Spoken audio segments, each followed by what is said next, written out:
B'Shem Hashem Naaseh v'Natzliach, Shiur Torah, Bruchim Habayim. We are back here on our Tuesday night IGGERET HAGRA series with Be'ezrat Hashem.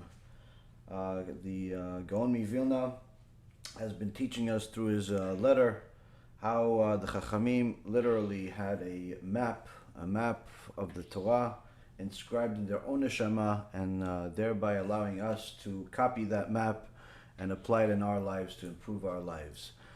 Tonight's shiur will be for a refuah shlema for Rabbanit Levana bat Sarah, Rabbi Ephraim ben Shulamit, Rabbanit Sarah bat Anat, Avi Mori David ben Nesriya, Imi Morati Doris bat Zora, Chana bat Natalia, Orit bat Ilana, which actually Baruch Hashem heard last night. She's already fully well, but just one more for extra blessing. For Ezra ben Batya, which I also heard yesterday that Baruch Hashem, our blessings and our prayers have been fulfilled, where Ezra miraculously does not need the things that the doctors thought he needed. Baruch Hashem, and he's going to be healthy and extraordinary Talmid Chacham Be'ezrat Hashem. Also for a Atzlacha Rabba for our very dear friends, the Hoffman family, and where may they succeed in their business and also win the green card lottery. Also for Atzlacha Rabba for Henry and Raquel, and their children and grandchildren. And Atzlacha Rabba for Marsha bat Julie, Ayla bat Marsha, Samuel ben Marsha, Cephas ben Marsha, Alexander ben Marsha, Louis ben Marsha, Shaul ben Farzaneh, and Amir ben Shaheen, and all of Am Yisrael and all of the righteous Noahides that continue to serve HaKadosh Baruch Hu to the best of their abilities day and night. And also may HaKadosh Baruch Hu give a special blessing of protection on the community of Rabbi Yaron Reuven, our very dear Rav and dear friend, extraordinary Talmid Chacham, that unbeknownst to a lot of people was attacked by some anti-Semites last week. And Be'ezrat Hashem, HaKadosh Baruch Hu will uproot all of his enemies from the world as if they never existed. So, Rabotai Karim, a couple of big updates. Number one, tomorrow night we have our big event here in South Florida. For all of you that have bought your tickets to fly here, that is only going to be the only expense you're going to have, because Baruch Hashem, the event is free. There's going to be a lot of giveaways. Be'ezrat Hashem, some chidushim, some new insights, some chizuk. Enough to keep you guys going until the next event, Be'ezrat Hashem, next month. But this event, I believe, is going to be a very special one, unlike any other that we've done in the past. So Be'ezrat Hashem, tomorrow night's event, anyone that is coming, please RSVP, not just you, but also anybody that you're bringing with you. And all of you that have already signed up, perhaps you can think of 2, 3, 4, or 10 names that you can bring with you, and get them on board. And even if you forgot to sign them up, just bring them. Be'ezrat Hashem will find them chairs. So that's update number one. Tomorrow night here in South Florida, the event, you can go to chizuk.live, chizuk.live, chizuk.live, to look at the details, especially if you want to attend or you want to sponsor. Want to sponsor the event. We had a couple of small sponsors, but the bulk of the event still is looking for some sponsors, for anyone that wants to share in all of the mitzvot that come out of this Be'ezrat Hashem, this big event. So that's update number one. Update number two, Baruch Hashem, we are getting sued by the evil missionaries, One for Israel. This has been a long time coming. The details of the lawsuit will be disclosed tomorrow when we release a clip that discusses their lies. Their case is going to be pretty much thrown back into their face, because it's just simply full of lies. But as our way in holiness, we always like to show things with black and white and not just words. So we're making a video to address this lawsuit, but nonetheless, It is indeed a lawsuit that we're going to need Kadosh Baruch Hu's help with.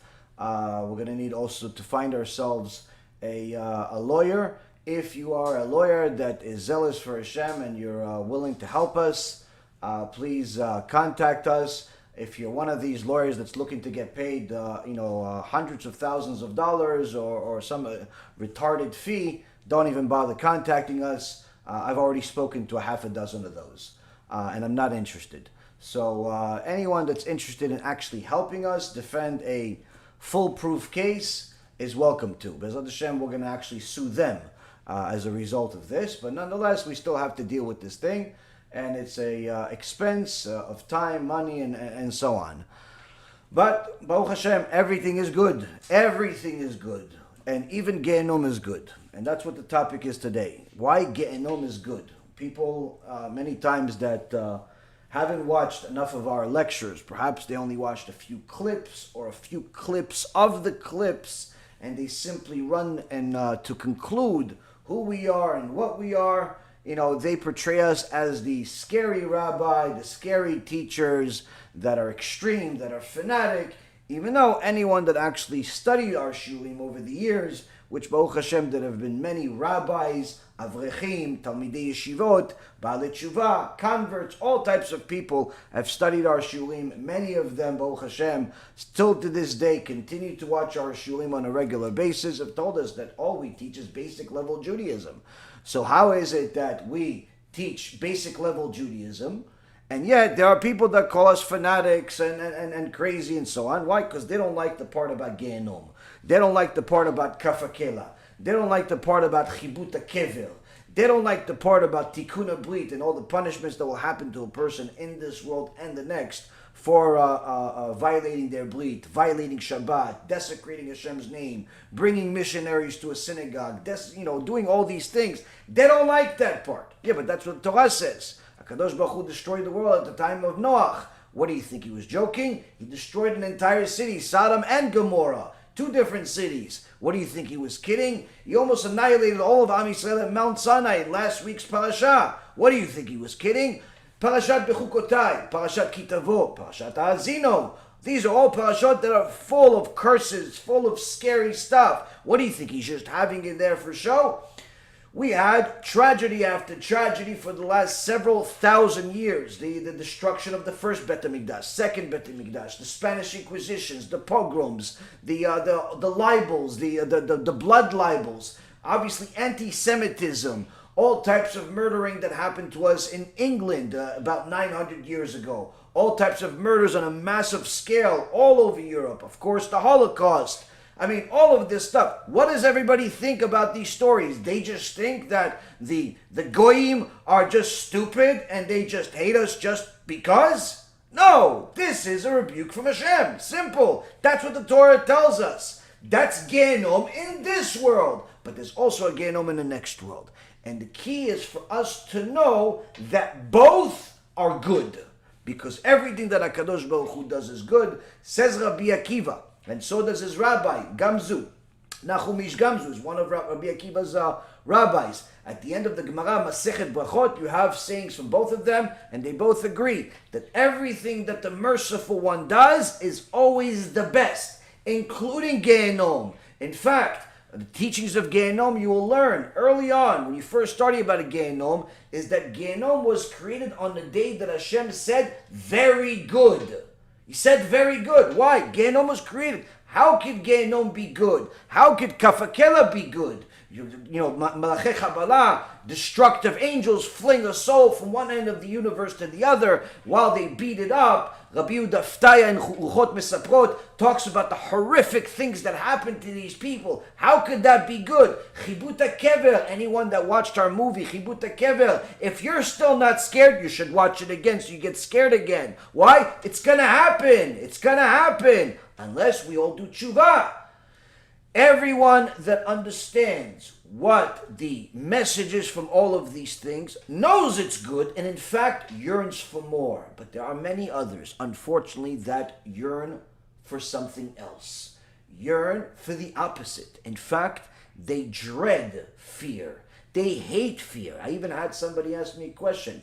How come when we bless Hashem, how come it says we say that Hashem created, is that everything was created, that He created everything, but the way that the language is used, the Hebrew language is used, is that it's like a commandment. Why can't we say that everything was created by Hashem in a nicer way, that He told us to do it?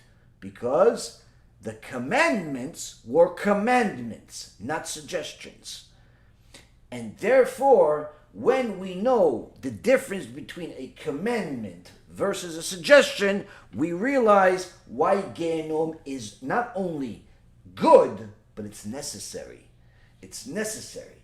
So the Gaon of Vilna is firing us up, telling us time and time again that we have to learn. We have to learn Musar, we have to learn Halacha, we have to learn. So does the Chazon Ish, so does Rav Wasserman, so does Rav Ovadia. All of the Chachamim say, learn. Learn Torah, not philosophy. Learn what HaKadosh Baruch Hu wants from you, not everything else that everybody else wants from you. Learn. But then he threw us a curveball. Then he confused us. Then he took us on a roller coaster and then bringing us back again. What is he saying? He said, no. If you're just reading this Musar, if you're just listening to the lecture superficially and you're not taking notes, despite the rabbi telling you 15,000 times, take down notes, if you are still listening to it as background music while you're managing conversations, if you're reading the book, but in reality, it goes in one ear, it goes out the other. Somebody asks you, what'd you read? You don't have no idea.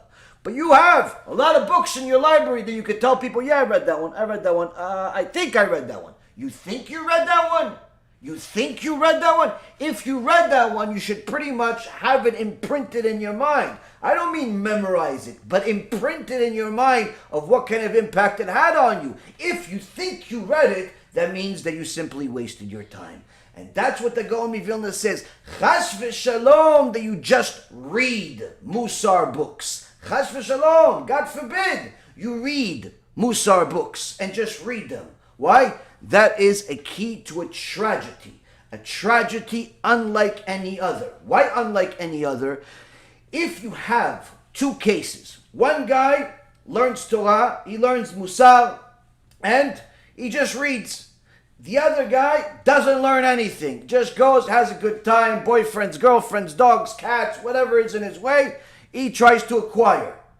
Now, both of them, of course, have a bad destination. Why? The guy that's learning superficially and doesn't apply it to his life, the Gaon of Vilna says, God forbid such a person exists. God forbid the person just reads superficially.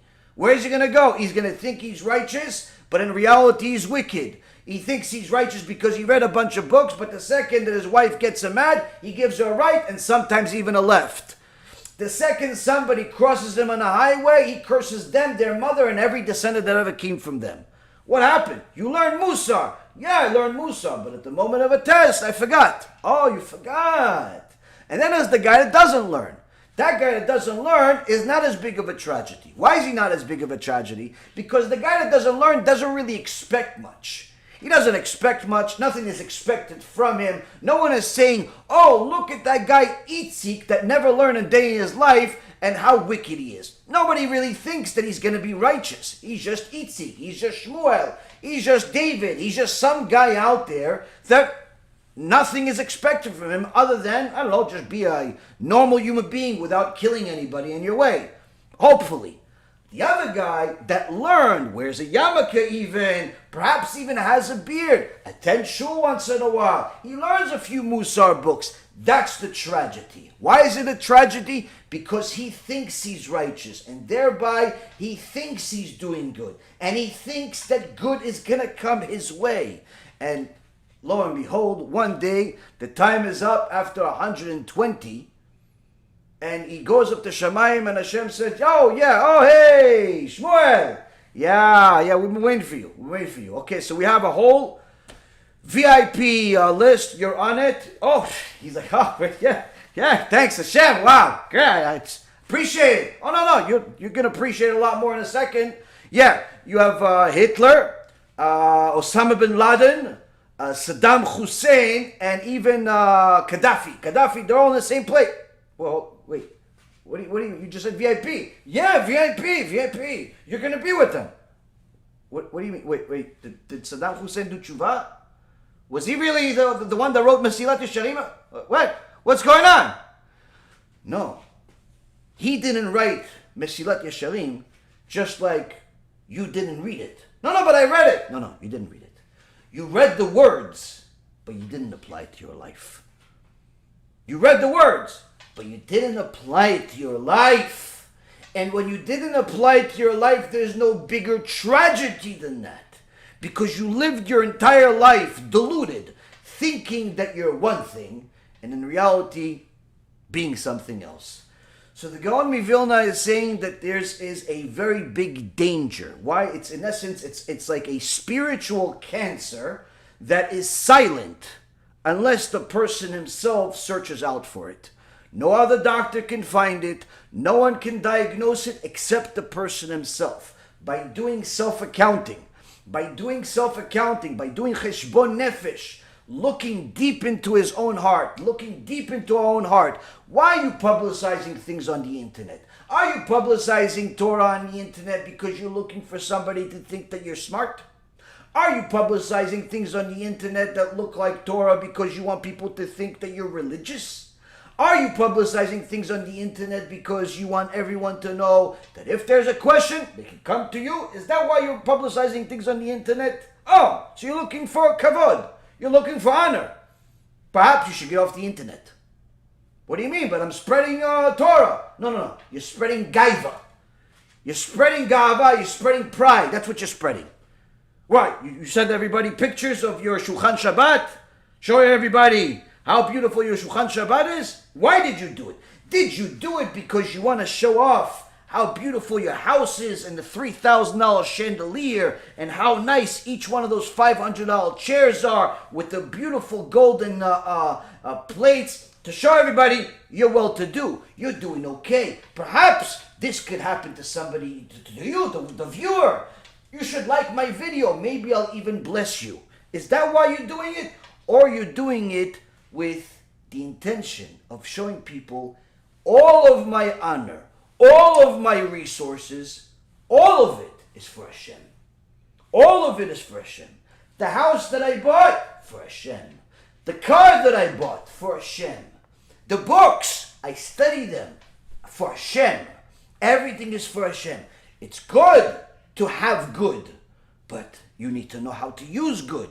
Unfortunately, many times people spread good. They spread the Torah, they spread the pictures, but not really for Hashem.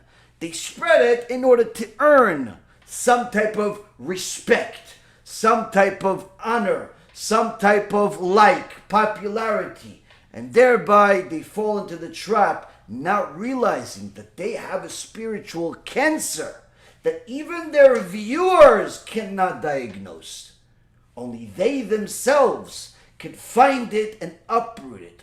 Or simply continue living a life, expecting to go to Gan Eden, but being like the woman that's mentioned in the Reshit Chochmah, a woman that was fasting. Each week she would fast. Each week she would fast, says the Reshit Chochmah. Rabbi Eliyahu Vidas, 400 years ago, one of the greatest tzaddikim in history, writes a story of a woman. She used to fast each week, and she goes up to Shamayim, and they tell her, you're going to Gehinnom, and there's going to be a special level for you in Gehinnom. But wait a minute, but I fasted. Yes, you fasted. And you told everybody that you're fasting because you were fasting in order to tell everybody that you're fasting in order to make everybody think that you're more righteous than what you really are. In reality, the fast wasn't for tshuva. The fast wasn't for servitude of Hashem. The fast wasn't for eliminating materialism. The fast was to, what? Stroke your own pride. So what are we going to do with all of those words that you spread to tell, are you fasting on Thursday? Oh, you're not? I am. Oh, okay. You did that last week also. Yeah, oh, you remembered?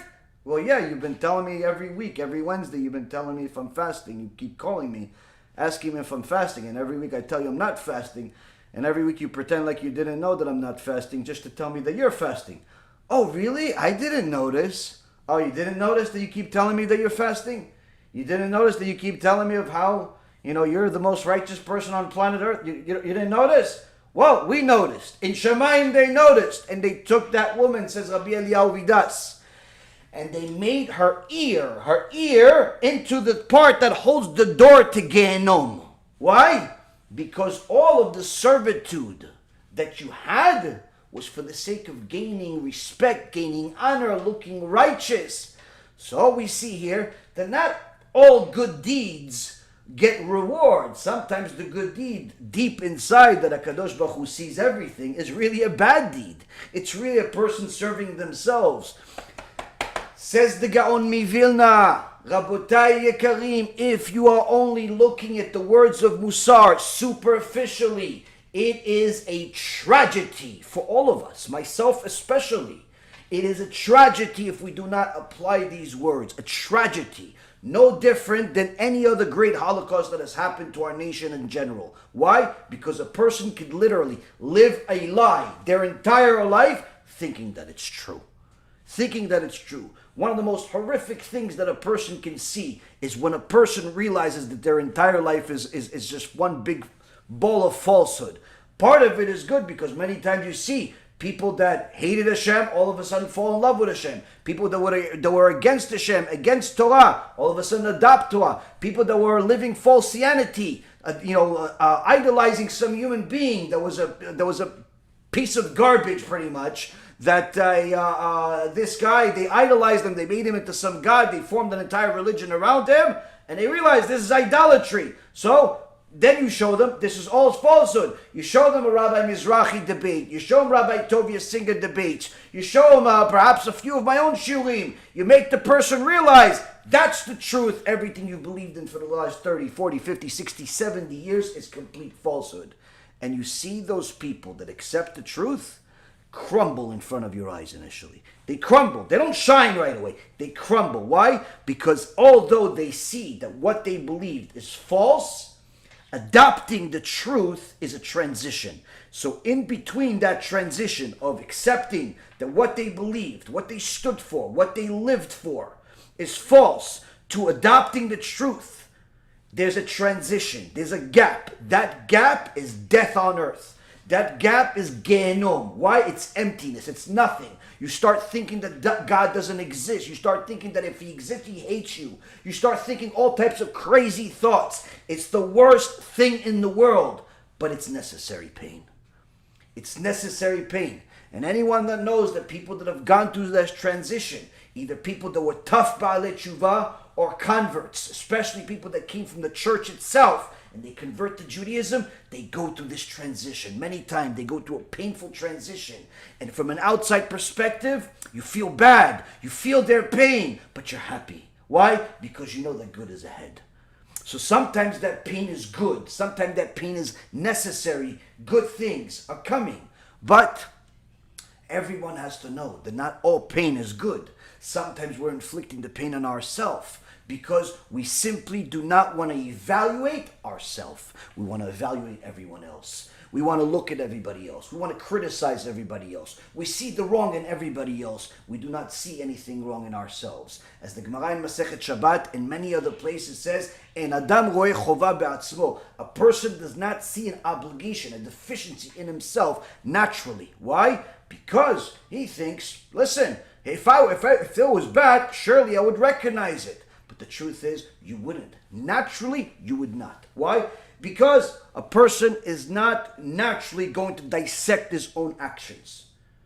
And even if he does, what are you comparing it to? Are you comparing it to, you're comparing your actions versus your current predisposition, your current opinion, your current likes, or you're comparing it in comparison to what HaKadosh Baruch Hu already said and will never change?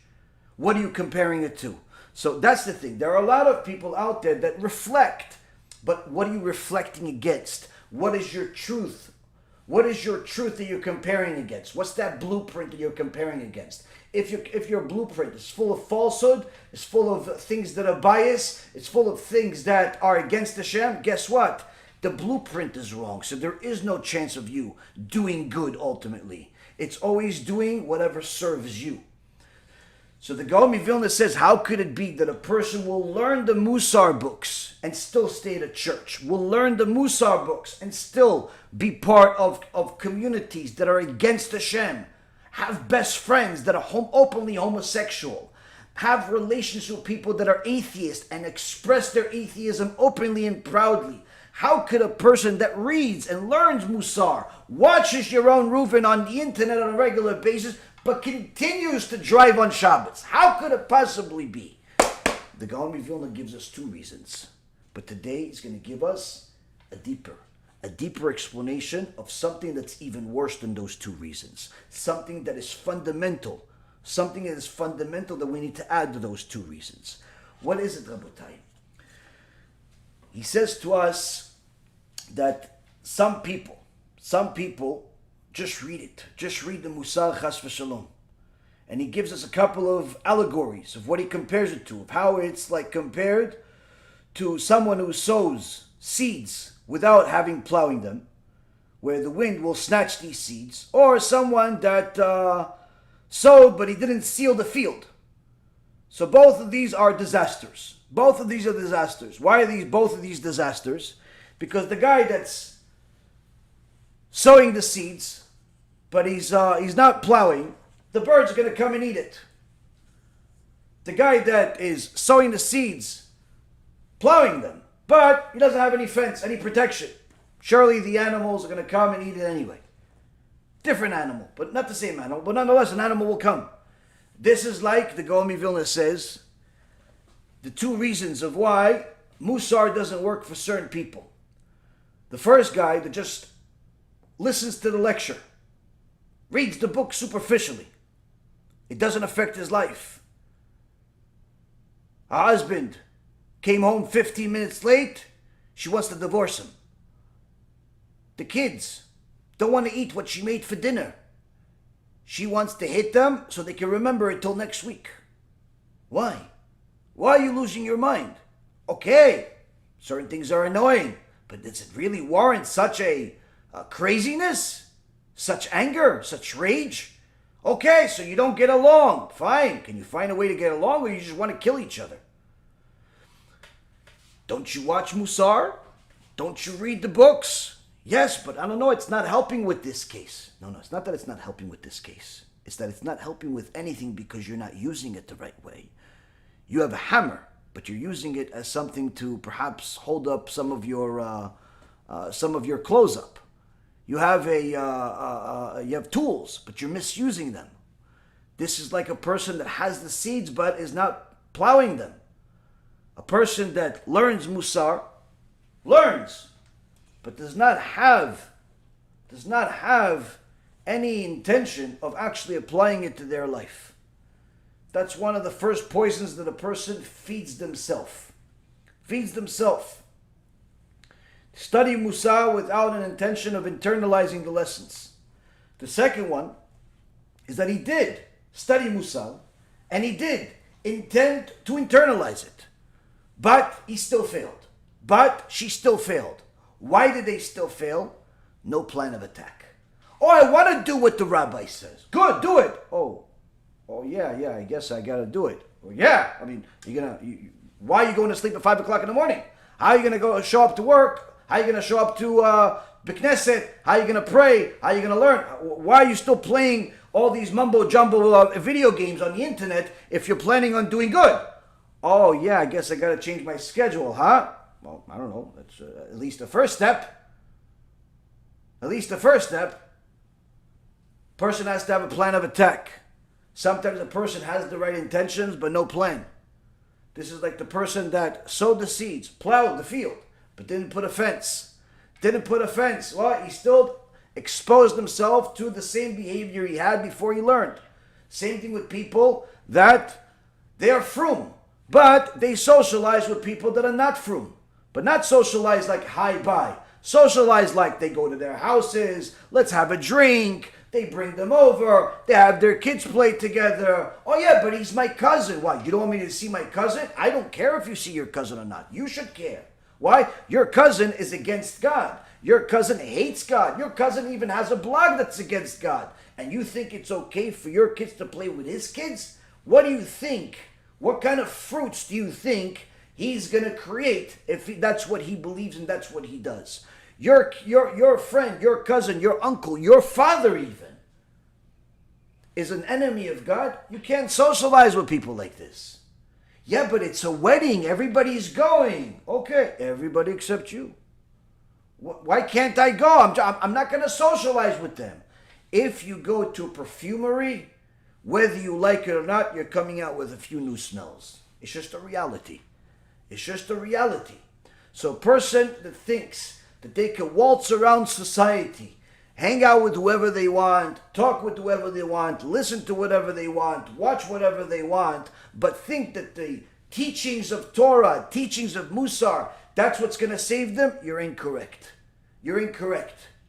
You have to have a plan of attack of how to change your life. You have to have a plan.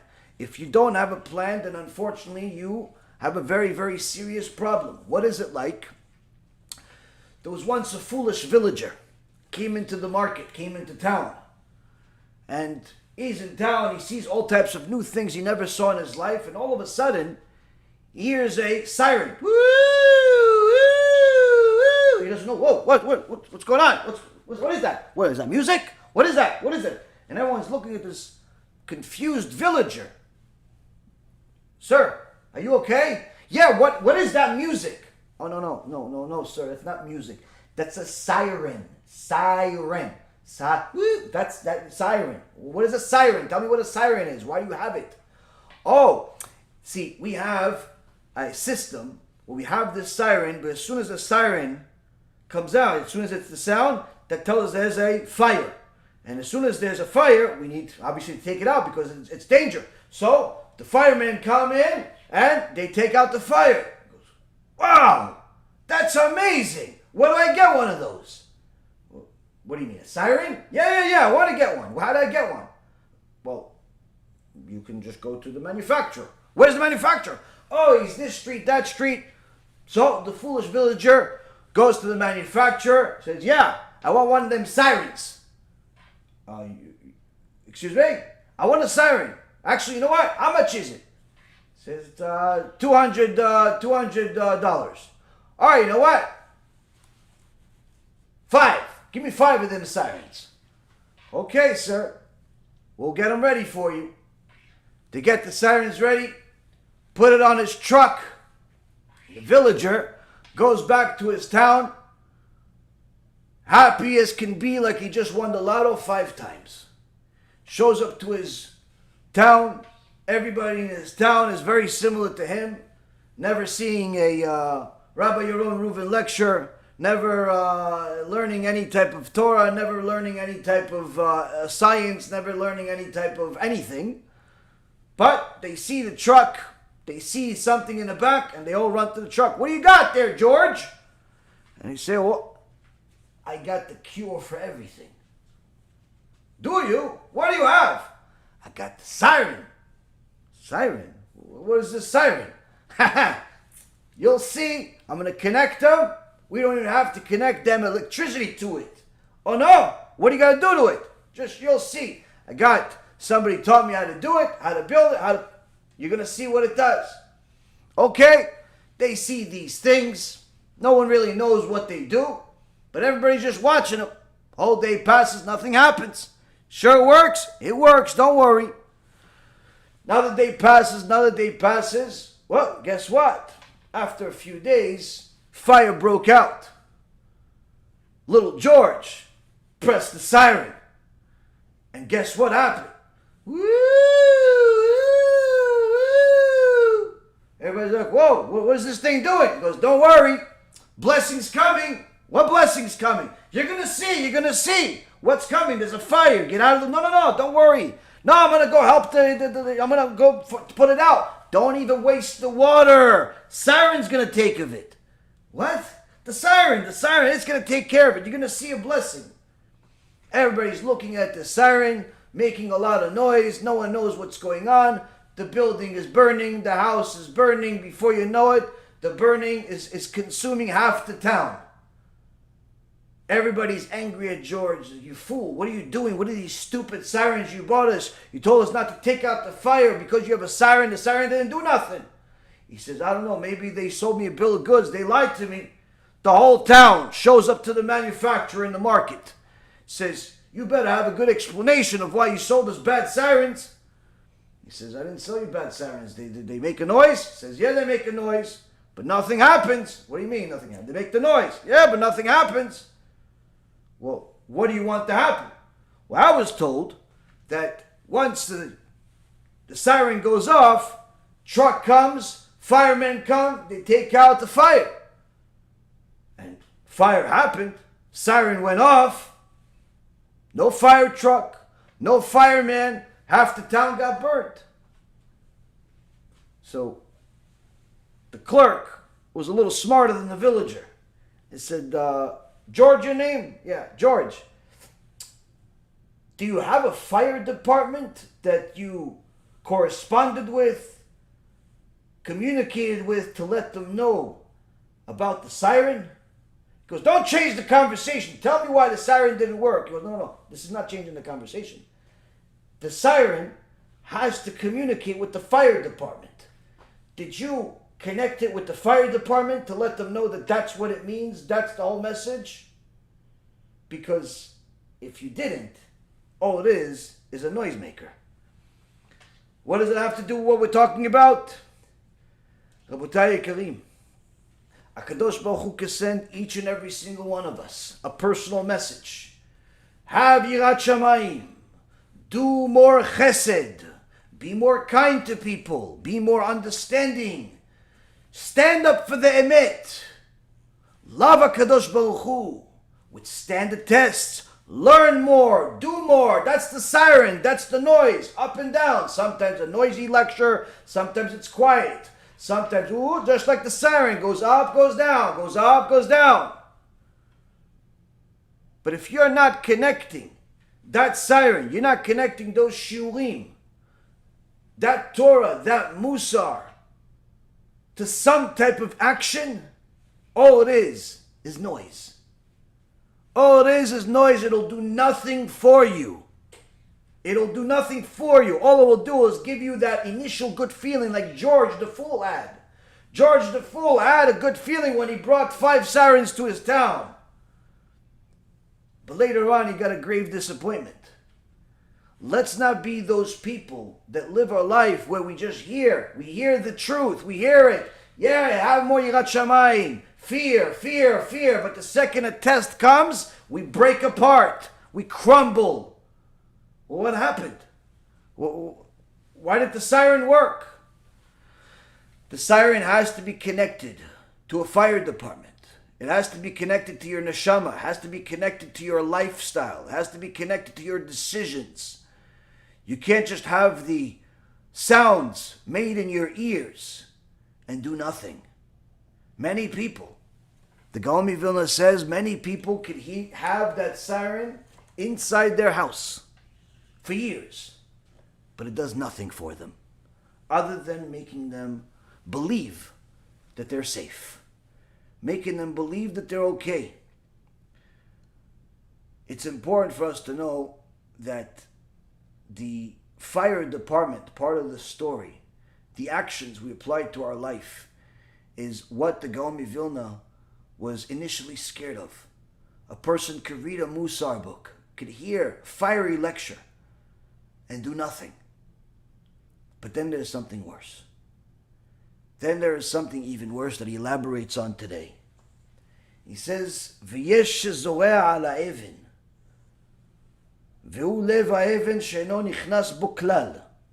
הוא צריך להכות את האבן עד שיתפוצץ. לכן כתבתי לך שתקי את בנינו באכזריות אם לא ישמעו לך. וחנוך לנער על פי דרכו ועיקר בחינוך." Says the Gaon of Vilna, now that we know that there are 2 critical things that we need to take into account when we're learning Torah, when we're learning Musar, when we're learning period, that we have to have a goal, have a plan. Don't just learn superficially. But he says, but there is something that is more critical. What? A circumstantial change. A circumstantial change that is even more critical than the first two things that we discussed, which is that some plant on a stone these very same seeds that some people plant them but don't sow, or some people plant them and sow them but don't protect them. He says there are some people, in a third example, some people that plant these seeds on stone. And this is comparable to a heart of stone into which nothing can enter. And therefore it's necessary to strike the stone until it breaks open. And that's why I wrote to you to hit our children without mercy if they don't heed you. Some nusach say if they curse. As it says in Mishle, train a youth according to his own way. This is an important principle of education.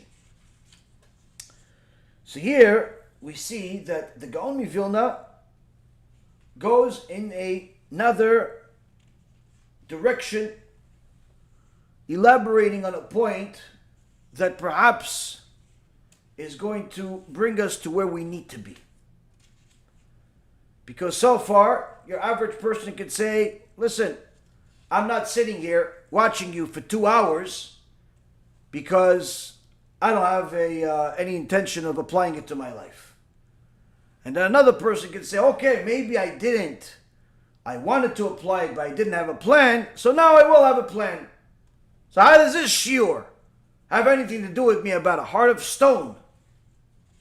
It has everything to do with all of us. This third part perhaps more than the first two.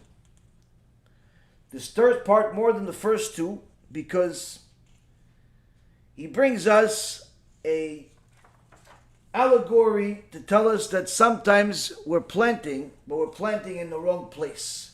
We're planting on stone, and that's comparable to our hearts. Sometimes our hearts, sometimes the hearts of our loved ones, sometimes the hearts of our people are stone. And it's not just something that the Gaon of Vilna is creating out of thin air, chas v'shalom. As the Chazon Ish says that when we speak about the Gaon of Vilna, we consider him as if he's one of the Rishonim. The Rishonim means one of the sages of the times of the Rambam and the Ramban, meaning well before he lived. 700 years before he lived. He's considered as if he was living at the time of the Rambam and the Ramban. So, the Gaon of Vilna says that sometimes we have a heart of stone. As the prophet Yecheskel gives us a prophecy of what the end of days will look like. HaKadosh Baruch Hu, once he brings the salvation, in chapter 36, verse 26, he promises us, ונתתי לכם לב חדש ורוח חדשה אתן בקרבכם והסירותי את לב האבן מבשרכם ונתתי לכם לב בשר. I will give you a new heart and a new spirit within you. I will remove the heart of stone from your flesh and give you a heart of flesh. Here we see that HaKadosh Baruch Hu is one of the gifts of the salvation, which we will elaborate on later on tonight, Be'ezrat Hashem, of what this verse means to us even deeper than what we're referring to right now. One of the gifts of the salvation for those of us that merit to live through that, to see it, is that Hashem is going to replace the hearts of stone with hearts of flesh. Of course, he's not talking physically. We're talking about spiritually, having a heart of stone. But what is this heart of stone? What does it have to do? What does it have to do with having a new heart altogether, a new spirit, before we get to this replacement of this heart of stone? So a new heart, Chachamim teach us, is new emotions, new perspective. New perspective of where you want to be. Where in the past, We had a constant battle between wanting to be in our desires that went against Hashem, and now having a desire to only be with Hashem. That's the replacement of the heart. And replacement of having a new spirit. New spirit is new imagination, new ambition, aspiring to do even more. Having the ambition to not just make more money, but having the ambition to learn more Torah, to serve Hashem even more, to connect even deeper. So not only desiring to be in a better place and desiring the good, but having an ambition for even more. So what does that have to do with the heart of stone? Why does the heart of stone need to be replaced? Just like if somebody had their engine break, you don't just put the second engine on top of the first engine. You have to remove the broken engine. Kadosh Baruch Hu has to remove that stone heart. He has to remove that stone heart and replace it with a new heart. A heart that's tuned to where it needs to be tuned. But why do we have this stone heart? And what does that have to do with Gehinnom? Why does the Gaon of Vilna speak so aggressively in saying that this heart of stone is so concerning that that's the reason why I told you that if the kids curse, if they don't heed you, they don't listen to you, hit them and don't have mercy. Of course, words to the wise is he's not referring to becoming an abusive parent. There was one person that came to Rav Steinemann, alav shalom, and says, Kvod Rav, I want to fulfill the mitzvah of listening to our rabbis. He says, yeah, okay, what do you want to listen to? He says, I want to listen to the Gaon of Vilna's recommendation to hit my kids without mercy. So Rav Steinemann says to him, you want to hit your kids without mercy like the Gaon of Vilna wrote? Yeah, I remember that. But do you study Torah like the Gaon of Vilna? Do you serve a Kadosh Baruch Hu like the Gaon of Vilna? Do you have the same intention from hitting as the Gaon of Vilna had? Or you just want to hit your kids because you're an angry person? So of course, this has to be taken in the right perspective. Not just go beat up people. Here he's telling us that if your child, has a heart of stone, it has to be broken. And breaking is physical. Breaking is something that requires impact. And that impact sometimes is spiritual impact, sometimes it's physical impact. But nonetheless, something must be broken. Something must be broken in order for us to get to the next level. Now the Gaon of Vilna brings us a couple of allegories to let us know that the words of Musar that are not internalized are not going to be effective. If there's no plan, they're not going to be effective. And now he adds even more and says that there's something even more significant where this stone heart is something that a person has to evaluate if they themselves have a stone heart.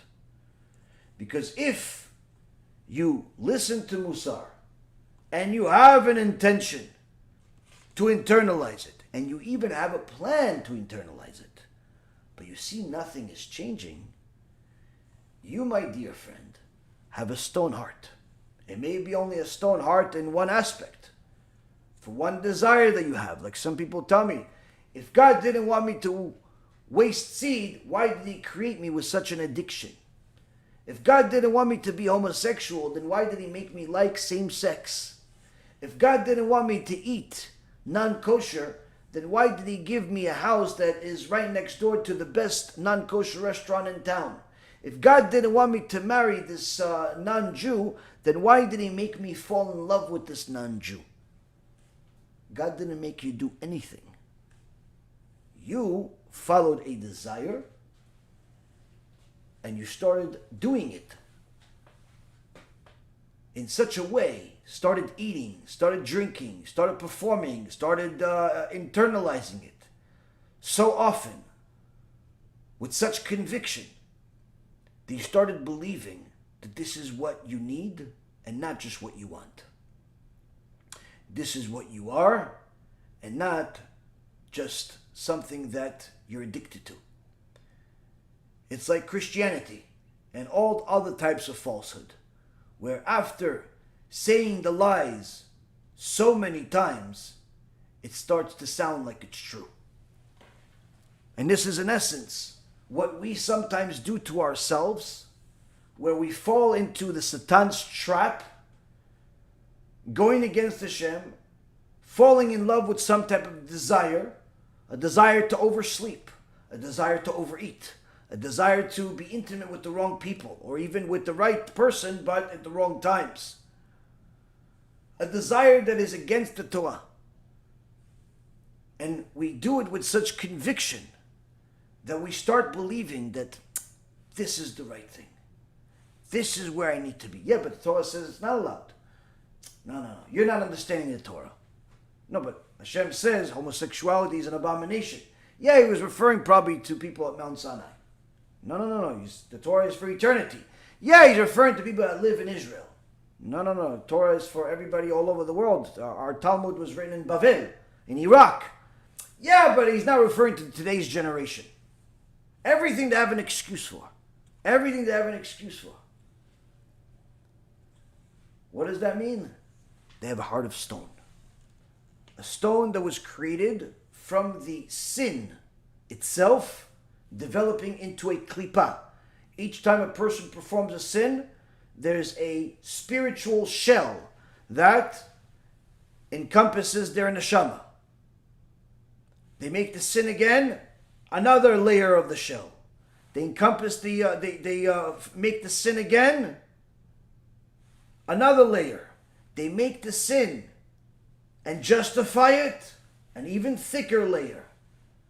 After a while, all of those shells are no longer like eggshells, but rather like an actual boulder, a rock, a klipa that's thick enough to be a mountain.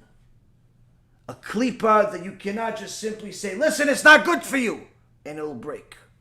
A klipa that even if you tell them, listen, you're going to get punished for it, and it'll do much. But how do you deal with this klipa? How do you deal with this shell that does not allow you to see the truth as good and falsehood as bad? How do you break that shell? How does the Gaon of Vilna feel the need to teach his wife, his students, his descendants, Klal Yisrael, that if a child gets to a certain point, a child that could be 8, 9, 10 years old, or a child that could be 30, 40, 50 years old biologically, but spiritually like an infant, that child will need to have that shell broken. Isn't that irresponsible? No, it's quite the opposite. It's in fact the most critical statement that we can learn from the entire letter when it applies to our generation today. Many times you have people that transform their lives completely after watching one of the scary movies that we've put together, Baruch Hashem, whether it's Tikkun Abrit, that has over 100, maybe even 120 Torah sources that are quoted on the screen. Scary Torah sources, but nonetheless Torah sources, scientific sources, all types of sociological sources. There's a lot of things, but there's over 100 or so Torah sources that are mentioned in that film that would scare any normal human being to death from ever touching their brit, needless to say, even looking at their brit.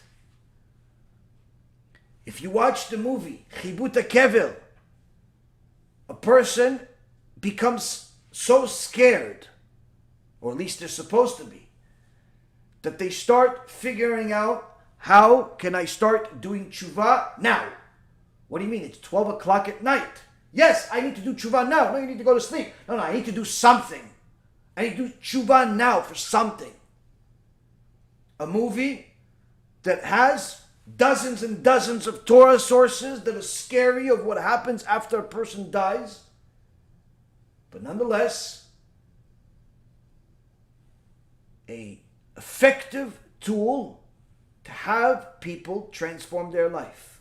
Some people hear tidbits of it in my own personal journey, where one day I was on top of the world, theoretically and financially and so on, and the next day I'm fighting for my life in pain and agony for years and years, and people relate to it, and they connect to it, and decide to start transforming their life as a result of it, because they're afraid that this will happen to them. Or it is happening to them, and they see I want to follow the same solution he did. This medicine worked for him, I'm going to use the same medicine. Ezu chacham haroeh et hanolad. Who is wise? Someone who sees what's born. You see that the Torah brought good for me, surely it'll bring good for you. But parts of that lecture were scary. Parts of that movie were scary. The lecture we did about Kafakela, the lecture we did about Gehinnom, all of the other lectures that we discussed, the intricate details of what happens to people that get punished. Many people watch these lectures and transform their life. That's the good news. Unfortunately, the bad news is that there are some, although a small minority, some that watch parts of it. Usually they don't last through the whole movie or the entire lecture. Usually they watch parts of it, or they watch it in small segments here and there, with intentions of making fun of it, mocking it in different ways, trying to discredit it by simply saying, this cannot be real. Yeah, but there's Torah sources. Oh, you misreading it maybe. Okay, so prove that I'm misreading it. Prove anything. Bring sources otherwise. Then they can't and they won't, because it doesn't exist. But they have to express their opinion for the world to see of how they're not buying into it. Why? Buying into it will require them to change the desire that they're addicted to. The inappropriate, spiritually illegal relationship has to be broken. And they don't want it to be broken. The addiction to all types of substances, acts, behaviors of all types and thoughts have to be eliminated. And they don't want it to. They feel good when they do those things. And they've done those things enough time and live with those things with such commitment that they've developed a klipa that is like a rock. So the moment they hear something that contradicts their predisposition, contradicts their MO, contradicts their simple perspective on life and the purpose of it, their natural reaction is to combat it, to mock it, to call us and anyone that follows the Torah for the last 3,300 plus years a fanatic, a crazy person, and all types of other interesting names. And they'll even sometimes say to you, no, I'm just as religious or even more religious than you, even though I do everything the opposite of what you say in the lecture. How could it be? I'm religious in my own way, they say. I'm religious in my heart, and God knows my heart. But God that knows your heart also said how to serve Him. That they won't have an answer for. Aside from telling you, no, that's not applicable to me. I'm unique. You are unique, that your klipa over your heart, your spiritual heart is so thick that nobody but you can fix it. And thereby putting them in a situation where they reject the truth. Reject it with passion, reject it with zeal. And putting them in a perspective where they're almost a lost cause. But Baruch Hashem, they're not, because they're still alive. And these people don't even know that what they're doing is wrong. And don't even know that the very same thing that they're mocking, the very same thing that they're going against, the very same thing they're rejecting vehemently is the cure. It's like somebody that's suffering an incurable disease, and a cure is created miraculously. And there's only one dose that's required and one dose that exists. And the creator of that, or the one that found this cure, offers it to them for free. You can charge them whatever you want. Because if not for this cure, they're doomed. And he says you could have this cure for this disease that you have. This detrimental disease, this disease that is killing you faster than you can even imagine, while destroying your life in the process. Here's the cure. And he hands them the bottle. And instead of accepting the bottle, instead of crying out of emotions of gratitude, they slap the bottle out of his hand, saying, "Get the heck out of my face with that stupid, fake medicine. I'm good. I'm perfectly healthy."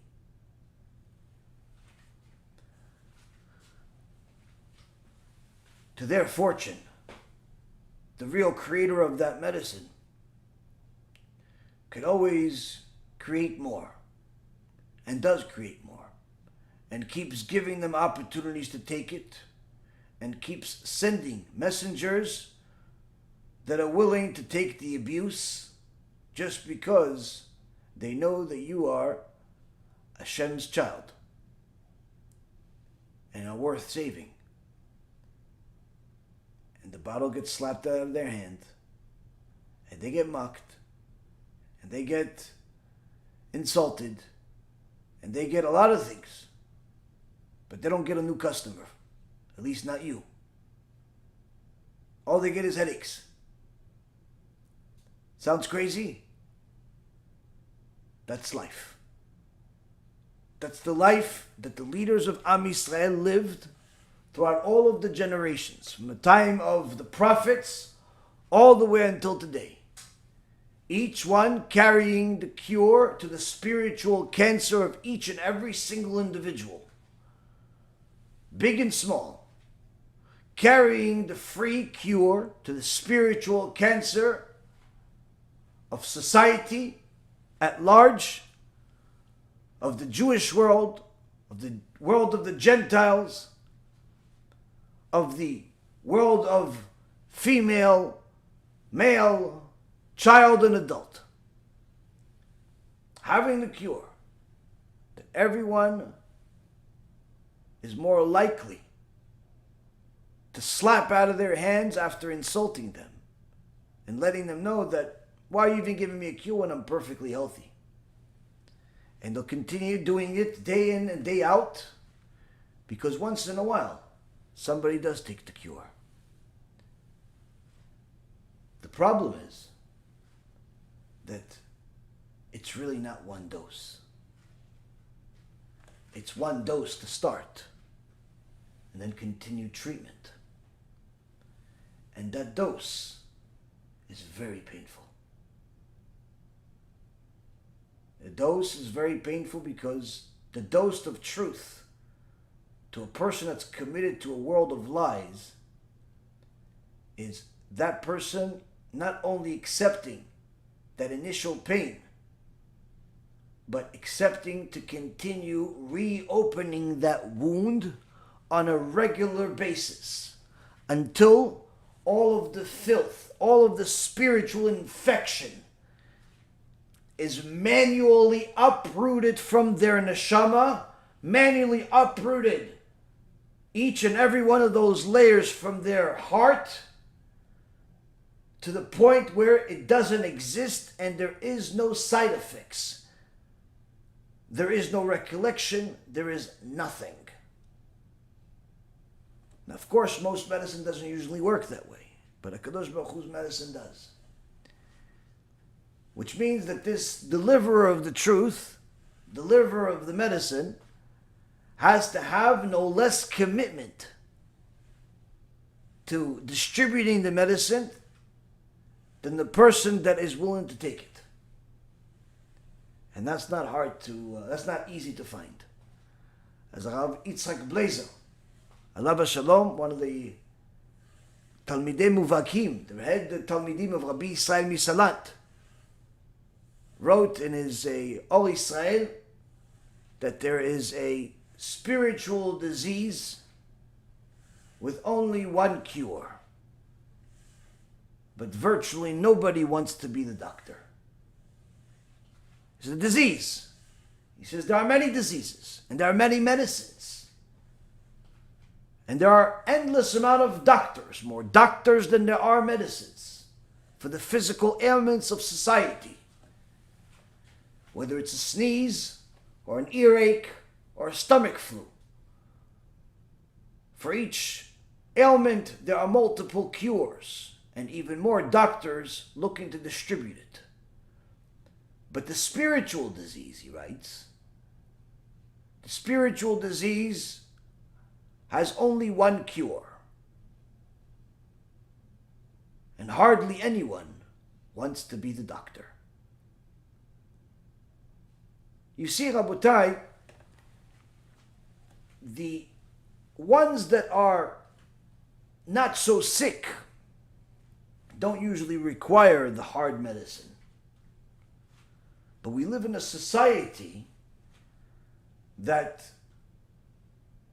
already has regulated itself to consume the worst poisons that ever existed on a regular basis, in such a fashion where it's become normal among all of society to think that pornography is good, sports are good, the word fan, being a fan, is good, even though it comes from the word fanatic, and sports fans are fanatics typically. They're not people that just watch once in a blue moon. It's usually a daily fanaticism, addiction.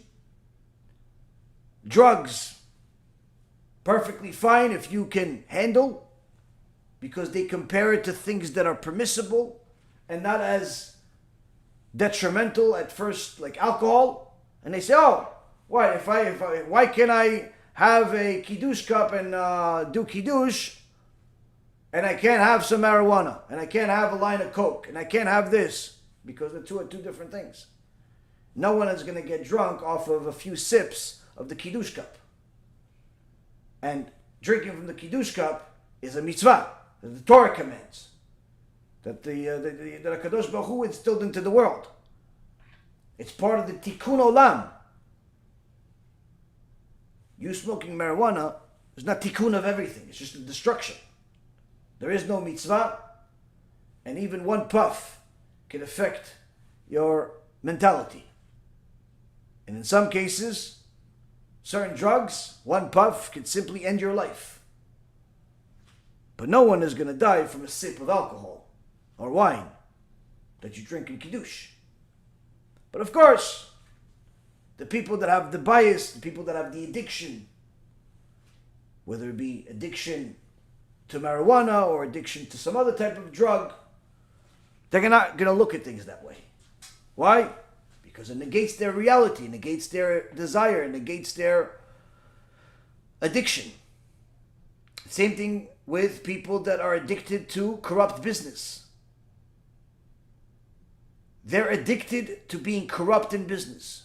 Sometimes you meet people, and it's amazing how HaKadosh Baruch Hu allows these people to exist sometimes, because you see how every other word from this person is corrupt. They tell you about their thought process of how they conduct their business, how they manage their relationship, how they justify stealing, how they justify lying, how they justify manipulating. And they're even proud of it many times. And you say to yourself, Ribono Shel Olam, this guy is literally addicted to corruption, to stealing, to being a thief, to being a ganav, no less than some crackhead is addicted to crack. And maybe the crackhead is in better situation than he is, because many times the crackhead knows that what he's doing is wrong, whereas the guy that's addicted to corruption in business many times doesn't see anything wrong with what he's doing, because of the so-called good that comes out of it. The few shekels that he gives to people in tzedakah and charity and so on. Certain people are addicted to these things. And when you highlight that their business is corrupt, that they're charging a predatory interest rates on their loans, both to Jews and non-Jews, and that is not a kosher business, it's forbidden by the Torah and the rabbis, and they're literally creating a weapon of mass destruction with each business transaction they make. Whether it be the cash advance business, merchant cash advance business that's unfortunately alive and well today, or other forms of corrupt businesses that unfortunately are among society.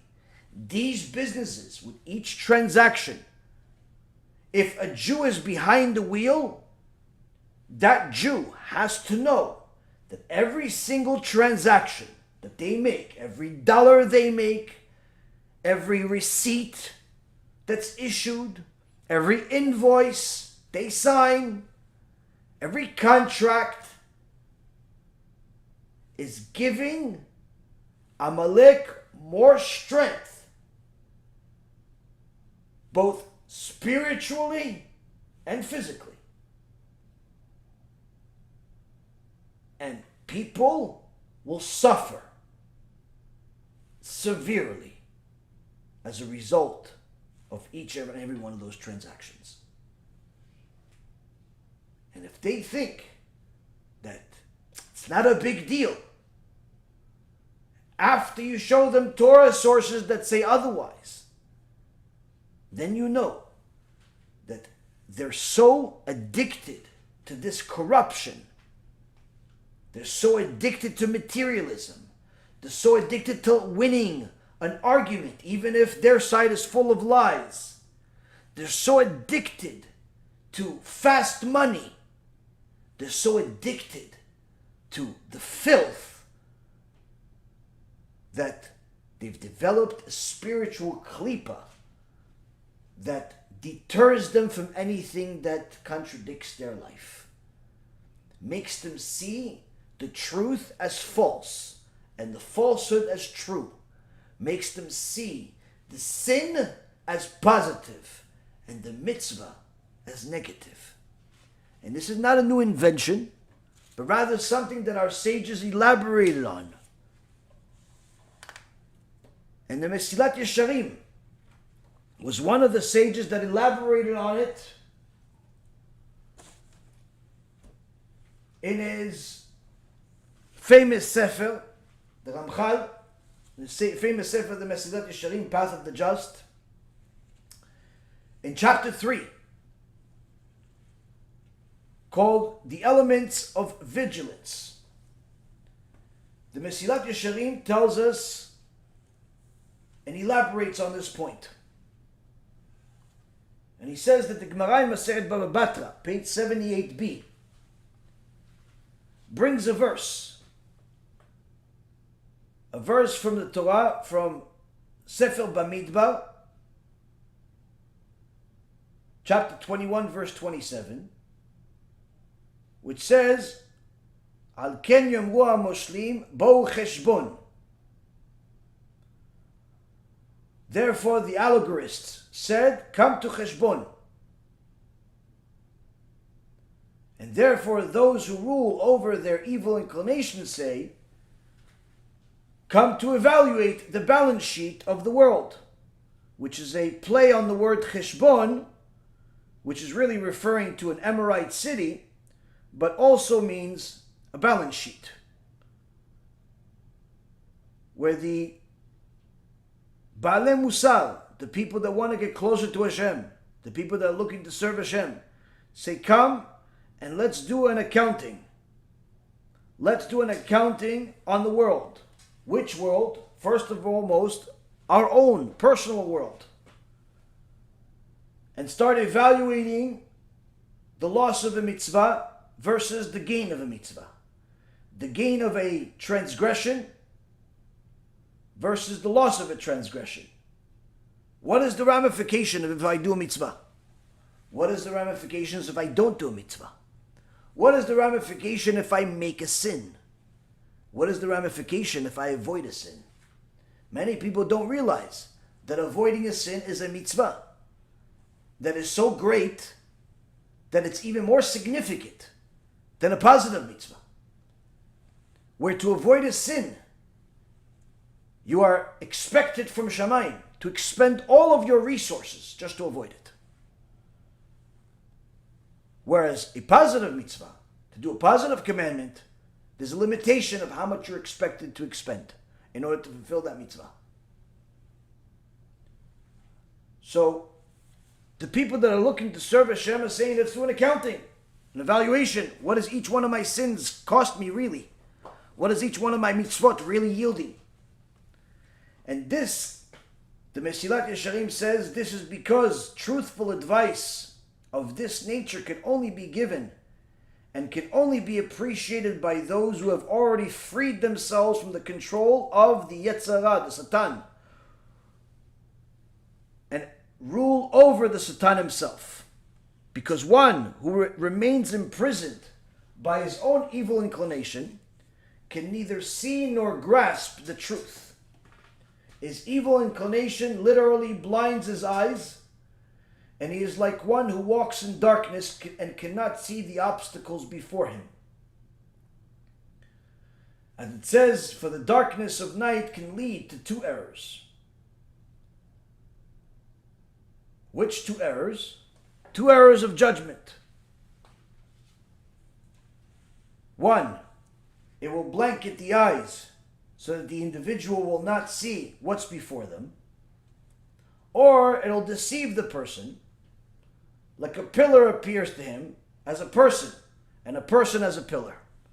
Meaning that when a person can't see clearly, it's not just one possibility of an error, but rather multiple possibilities. First and foremost, they could simply miss the danger.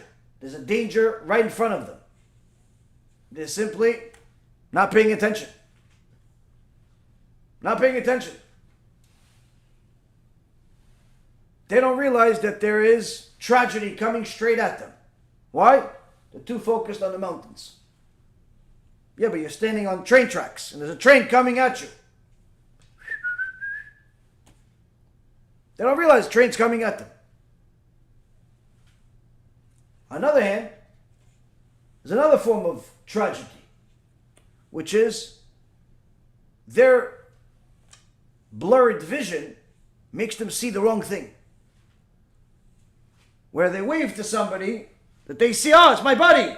Hey, Steve! What's up, man? And Steve doesn't wave back. It's like, what's up with Steve? What? We're not friends anymore? Okay, fine. Call his friends. Listen, take Steve off the list. Don't invite him to the wedding. Why? What happened? I don't know. He's got some attitude. Doesn't even want to say hi to me. And guess what? Steve wasn't even there. It was just a pole. It was a pole. It was a different person. It was a different thing. But he jumped to conclusions.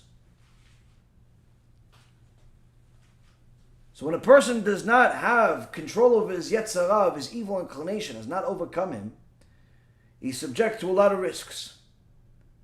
And the Mesilat Yesharim says that this causes two errors. When it comes to the material and corporate world, this leads to two different errors. Where one, it prevents an individual from seeing the obstacles standing before him that are in this world. And it distorts, and the second is that it distorts their perception. How is this so?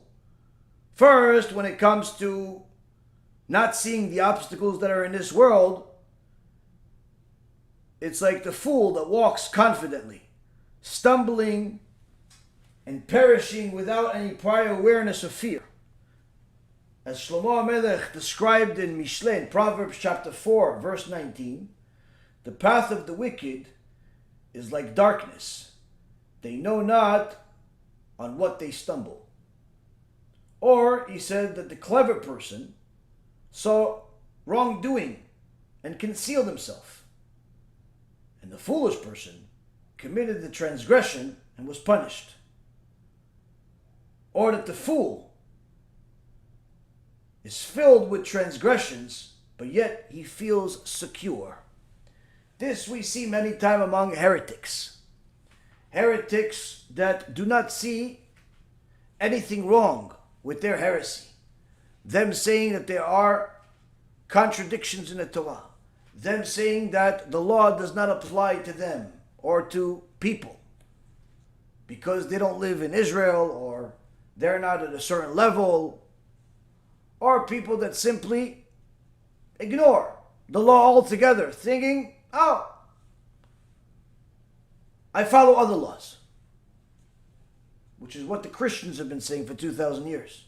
They follow other laws. People are still trying to figure out what laws those are, but nonetheless, the ways of the heretics and the idolaters are not very different. So this control by the Yetzer Hara, the evil inclination, that starts with an addiction to a desire, first and foremost causes a person to not even see the wrong in his way. But the second, says the Ramchal, the second error is greater than the first, where the person has a distorted perception to the degree where they see evil as if it was beneficial and good, and they see good as if it was harmful to them. Where you tell a guy, listen, why don't you go and spend an hour, 2 hours learning Torah? That's boring. Why can't I do something fun, like, I don't know, go to a club or something, or watch sports, or maybe go to the beach? This is a distorted perception. He thinks that Torah is bad, and the beach, and sports, and some nightclub is good. And he believes it. And he's convinced by it. And he thinks you're crazy for thinking otherwise. No, I'm not really that religious. There's nothing to do with being religious. Do you want to follow God's instruction set and have eternity of good, which includes good in this world? Or do you want to simply forsake God's instruction set and have an eternity of bad, including an eternity of bad in this world? Which is very easy to verify without even going and waiting for Gehinnom to happen. Simply look at the people that have all of their desires met. The Hollywood, the celebrities, the rich. Anyone that actually read the bios of those people, anyone that have actually heard the interviews, saw the reports of their life, see that if you have a normal mind, you see that their life is literally a living hell. It's surprising that they don't do even more movies just to escape the reality that they call their life. all types of filthy addictions, to all types of promiscuity, strange fetishes, addictions to notoriety and respect, and like a homeless person in the street begs for change, they beg for people to take pictures of them and to acknowledge them and to give them a like. It's a pathetic life. Endless amount of divorces and hardships, dissolved relationships, a endless road full of heartbreaks, all types of just horrible addictions. A nightmare of a life. Every single one of them with no exception. Every single one of them with no exception. The ones that seem fine is simply the ones that keep the secret even bigger than the rest. Why? That's just a reality without Torah. A reality without Torah is a tragedy. And the more people have their desires fulfilled, as we discussed in one of our films that came out recently, The World of Lies, the more they have their desires fulfilled because they have the ability, they have the, in essence, the blessing, which is really a curse of having the money, the resources, the influence to acquire whatever they want, the more tragic their life becomes. Where normal intimacy with their spouse is no longer enough. They want with somebody else too. After a while, that's no longer enough. They want with somebody else that's somebody else. After a while, that's not enough. So they want somebody else that's actually familiar with that other somebody else. So it kind of actually seems like it's a, forbidden fruit. That's even worse than the first forbidden fruit. And after that's not enough, they go to something that's completely forbidden fruit, which is somebody either of the same gender or somebody that they're not even allowed to be in the same room with because they're a child, pedophilia, and rape, and all types of harassment and nightmare. Nightmare for society, especially. And that's not enough. They have to supplement all of these things with drugs and alcohol and all types of chemicals and all types of bad people. But when showtime comes up, when they have to show up on the red carpet, they'll go and transform their entire body, putting it through endless hardship, endless trauma, working it out, starving themselves, doing all types of things that are literally destroying their body just for their body to fit in a certain pants or a certain dress so somebody could hopefully take a picture of them and put it in a magazine because then they feel like life is worth it. Is it surprising that the suicide rate in Hollywood is much higher than it is in homeless shelters? No, it's not surprising at all. While those in Hollywood seem like they have everything, and those in the homeless shelter seem like they have nothing, many times it's quite the opposite. Many times it's quite the opposite. And the person that's addicted to fulfilling their desires is already in a bad shape. If she's able to fulfill those desires, each time they fulfill those desires, they make that klipa even thicker, which makes their vision even more blurry than it was. And they make the good look even worse than it did before, and they make the evil look even tastier than what it is. And even when they get to the point where they realize the crack that they're addicted to, the cocaine they're addicted to, the adultery that's ruining their life, the pedophilia that's destroying society, all of the corruption they're involved in, they realize it's not good. They're too far in to the point where they feel like they're either hopeless and they just have to continue, or they simply commit suicide. But yet, there's an endless line of fools that want to do the same thing they do because they figure they'll do it differently. Why? Because they see a small part of that superstar's life. They see a small part of that superstar's life that's on the field, small part of that superstar's life on the screen, and I want to be that guy. I want to be that actor. I want to be that actress. I want to get all that attention. Not realizing that's the Satan pulling them by a string just to get you. making the evil look good. And the Mesilat Yesharim says that the fact that you haven't put a harness around your Yetzirah, your evil inclination, has made you addicted to the sin even before you committed it. And the second you commit it, you start looking at the sin as good. As the Gemara in Masechet Yomah says, after a person makes the same sin twice and doesn't get punished, he starts to look at it as if it's permissible.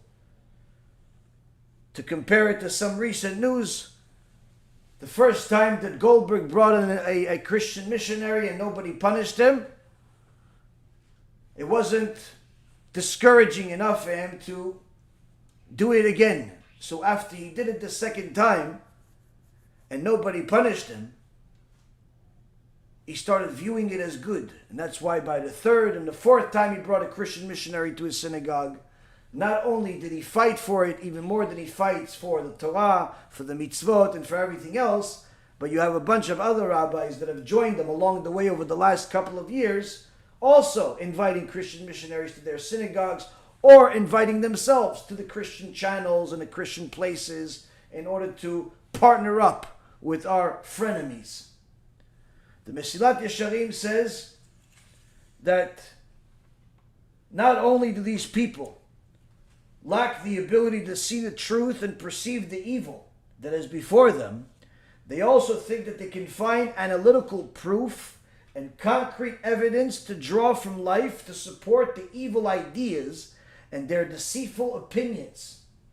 And this is an overpowering evil that embraces them and carries them to Be'er Shachat. What's Be'er Shachat? Gehinnom. Be'er Shachat is one of the chambers in Gehinnom. Says the Mesilat Yesharim, those people that you see using different types of analytical proofs to justify their evil, Torah sources that negate halacha, meaning they distort halacha in order to go against halacha, justify evil. Those people are in the worst shape in society because they are at a point where this evil has become an overpowering evil that embraces them at all times to the point where it's literally going to carry their neshama right into Gehinnom. So how could a person be saved if he or she realizes right now, I may not be this person that's bringing missionaries to shuls or tells people they don't have to believe in the Torah or they can believe in a person as a God or as a middleman between me and God, or all types of false beliefs. They're not those people that say God needs you or anything like that, but they know that they are addicted to a certain sin, a certain desire, whether it be immorality of wasting seed, adultery, promiscuity, desecration of Shabbat, desecration of the Torah in different forms. They're addicted to corruption, stealing. Some people feel like they have a hand in everything, and if they don't, they make sure their hands is there. So a person sees, okay, it's not good, and I'm addicted to it. So how do I get out of it? Says the Mesilat Yesharim, those who have left this prison know the truth of these matters completely and are thereby capable of advising others. How is this so? It's the same as a gazebo, where somebody is in a gazebo, it's like a maze, and he's walking through the maze, and from his perspective, says the Ramchal, everything looks the same. He doesn't fully know if he's going in the right direction or not, because everything looks the same. He's in a maze. All the trees look the same. Everything looks the same. So he doesn't actually know whether he's going in the right direction or not. But you know who does? Somebody that is standing over the gazebo. Somebody that's standing over the gazebo because he already went through it. He got to the end. He's looking at things from a different perspective. And he's looking at you while you're inside that gazebo. You're inside that maze. He said, no, don't take a left. It's a trap. Make a right. Right? A right looks so hard. No, make a right. But it's so long. Make a right. It's the only right direction. And if you're smart, you listen to him because he went through it. And he knows the way out. And he doesn't have that addiction you do because his Yetzirah is under control. It's not that he doesn't exist, it's under control. Everybody has an evil inclination. But his evil inclination has transferred into something else. The point that he already overcame is under control. And it's at a point where he can advise you on that thing. On other things that he himself is struggling with, she herself is struggling with, perhaps they can't guide you with. But the things they went through, the maze they went through, the maze that they're looking at, that's right under them, that they can guide you on. And that's what the Mesilat Yesharim says. He says, this calls to mind a garden in the shape of a maze. And the goal of someone walking through this maze is to reach a gazebo in the center of the garden. And one who walks along these paths is not capable of seeing or knowing at all if he's taking the right route or is mistaken, since they all look the same to the observer, and unless he has prior experience and a keen eye, having been there once before, he knows that he would know the route. Now, a person that's actually standing on the gazebo sees all the paths before him and discerns the correct ones from the false ones, and is capable of forewarning those who are walking through them. This is the route, take it. And any person willing to place his trust in this individual will reach the designated place, and one who will not be willing to do this and follows his own eyes instead will surely remain lost and fail to reach it. The Mesilat Yesharim tells us that a person can get to a point where they're so addicted to a sin, they're so addicted to heresy, that they see it as good and they see mitzvot as bad. They see serving Hashem as boring. They see religiosity as something negative, whereas promiscuity, materialism, drugs, and all types of other filthy tools of the Satan are what they look for, are what they yearn for. They see the evil as good and good as evil. So much so that the more committed they are to this evil, the more likely this evil is going to carry them into Gehinnom itself. But then there are people that have already gone through it in some form or another. They're looking at things from a different perspective, from experience, from Torah, and they can tell you, you're going in the wrong direction. How do you know? I've gone through it. Yeah, but maybe yours was different. No. It's not different. You're inside the maze. I'm outside the maze. You're looking straight and see everything the same. I'm looking down and see, make a right, make a left, go up, go down. You'll get to your destination. We have a different perspective. You want the falsehood to be right. I know it can never be. When a person listens to such a person, a Baal Tshuva, if you will, the Mesilat Yesharim says they now have the ability to get out of the trouble they've put themselves in. But one that does not listen and simply tries to do it on their own, continue their own way, is destined to continue falling and remain lost.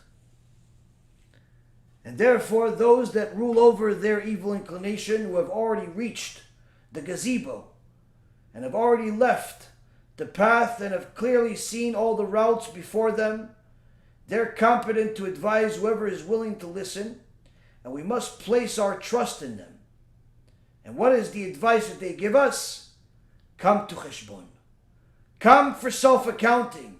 Come and evaluate the balance sheet of the world, for they have already experienced and seen and learned that this alone is the true way for man to attain the goodness that he sees and none other. He brings the prophet Jeremiah in chapter 3, verse 40, that says, "Let us seek out our ways and examine them. Return to the eternal." Meaning that the Mesilat Yesharim, the Ramchal, Rabbi Chaim Moshe Luzzatto, one of the greatest sages over the last few hundred years and ever, a great sage that the Gaon of Vilna said that he wanted to go visit him, and when we found out that he already passed away, the Gaon of Vilna said that if he was still alive, I would crawl on my knees until the end of the world just to go see him once. That's how great the Ramchal was. That our own very dear Gaon of Vilna, the Vilna Gaon that we're reading is IGGERET, said I would have crawled on my knees to go see him. He says, you want to get out of that maze, those addictions, that falsehood, that heresy, you have to listen to somebody that went through it. You have to listen to somebody that's looking at things from a different perspective, and not just a perspective that's superficial, that's theoretical, but rather someone that was in the maze.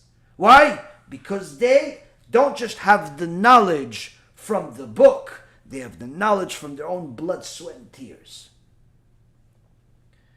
Perhaps this is another reason why the Gemara in Masechet Brachot says that the place that Baalei Tshuva reach, even a person that was righteous their whole life cannot reach. Not that the Baal Tshuva is greater than them by default, but rather the Baal Tshuva can reach levels that a person that was always righteous cannot reach, because he simply cannot gain that experience of overcoming these addictions, these desires that are bad for you, without ruining his righteousness. So great that he's righteous, and Be'ezrat Hashem, all of our children grow up their entire life only righteous. But our sages teach us that when there is someone that has done tshuva and is continuing to elevate themselves closer and closer to Hashem, that's not a person that you should say, oh, they're just religious like everybody else. No. You need to do whatever you can to learn from them, because they have things that even the greatest rabbis in the world cannot teach you. They have certain experiences that are unteachable in the same fashion, just from theoretical knowledge.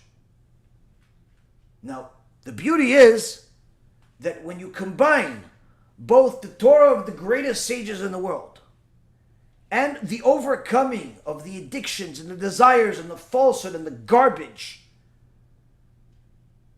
you not only can make yourself into something special, but you can make a family of special, a community of special, a society of special. But that requires the one main thing that the Gaon of Vilna said has to be done, which is a destruction of the stone heart. The Gemara in Masechet Sukkah, page 53, says that if the menuval, the despicable Yetzirah, comes to you, pull him to the Bet Midrash, pull him to the world of Torah, go learn. That's how you overcome him. If he's a rock, crush him. If he's a metal, blow him up. What do you mean if he's a rock? What do you mean if he's a metal? There are sages teach us that the Yetzer Hara comes in different forms. Not just he comes to you in different ways, like from the other Gemara that we learned, where he has 7 names, and he comes to you in the form of a woman, man, money, drugs. No, not just that, but rather different form. Rock or metal. Why? Rabbi Reuven says rock, you crumble it, it has minerals. And those minerals can be very beneficial. You can do other things with them. Metal, you can't crumble it. In fact, the minerals in it are destructive to the ground as far as growing crops and so on.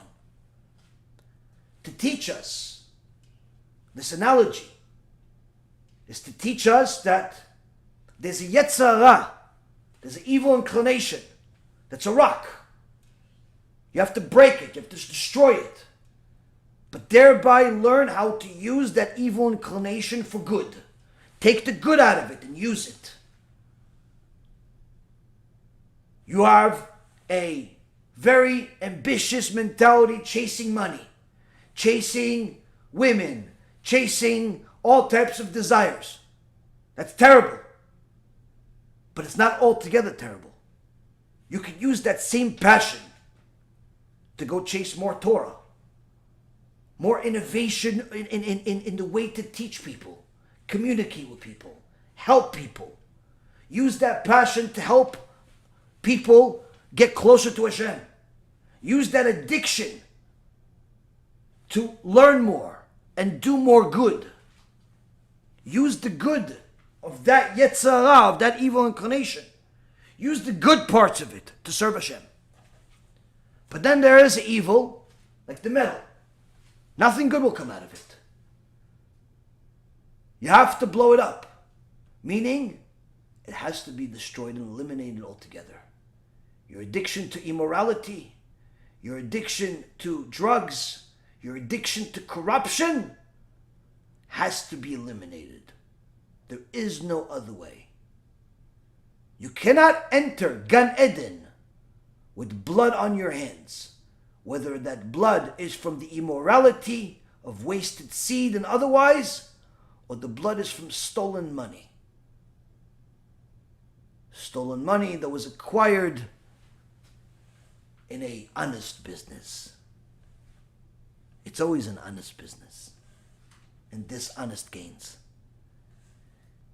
That evil inclination has to be destroyed, has to be removed. There is no other way. But there is a part of that evil inclination, the rock part, that you can use good out of it. But why do both of them have to be destroyed? Why can't it just say, stop doing it? Because the Ramchal and the Gaon of Vilna and our sages in the Gemara and all of the greatest sages in history have taught us that when we make many sins, we become addicted to them, so much so that we start looking at them as mitzvot. We start looking at the evil as good, so much so that it develops a klipa around our pure neshama, and that klipa, that shell, becomes like a rock. And there's simply no way to get to the truth, no way for us to accept the truth without breaking that rock. So how do we break that rock, and what does that have to do with Gehinnom? The topic of this whole shiur. Everything. You see, Rabotai, some people have such a thick klipa that you tell them, you know, God does so much for you. Why don't you do something back for him and put on tefillin? You Jewish? Put on tefillin. And he'll tell you, you Jewish? Go fly a kite. Doesn't care. Some people, simply, they won't accept it. They're addicted to their sins. They're addicted to their lifestyle. They like eating non-kosher food. They like being with immodest, immoral women. They like being the immoral woman. She likes walking around and having the whole neighborhood look at her. She likes it. So you tell her, God is so good to you. He gave you beauty. Why are you causing people to sin? Oh, it's their problem if they're sinning. They don't have to look. She doesn't see the damage she's causing in society. She doesn't realize that at least one or two couples are going to fight because she walked by. Either because the husband looked at her or because the wife looked at her. The husband looked at her and the wife got jealous. Why are you looking at a different woman? The woman looked at her and started feeling bad about herself and started becoming depressed and telling her husband she doesn't want to live anymore. Yeah, but what about our 5, 6 kids? I don't know, I'm depressed. I used to be 90 pounds. Okay, I used to be nothing. I used to be a piece of meat inside my mom. I'm not crying over that. No, you don't understand. Why does she have this thought after having kids, having a family, having everything? Why? She looked at some putza walking around and she imagined herself being that person. She thinks that's good. And guess what? That girl that walked around immodest, walked around with different body parts showing, no arms, no legs, she's gonna get a punishment. Oh, what a punishment she's going to get. If the woman that used to fast and publicize her mitzvot for the sake of gaining pride and honor got a punishment of being the doorstopper in Gehinnom, just imagine what the woman that's walking around with a wig longer than the exile and a skirt shorter than our problems. Imagine what kind of punishment a woman's going to get for a single act of immodesty. Needless to say, a single act of immorality, where she actually acts on it. She meets a Steve or a Joe, and she becomes Joe's wife for the day, or the week, or even a few years. And she doesn't realize, for every single time, she will get punished severely. She doesn't realize that every look is a punishment. Every thought is a punishment. When he thought about her while he was with his wife, she will get punished for it.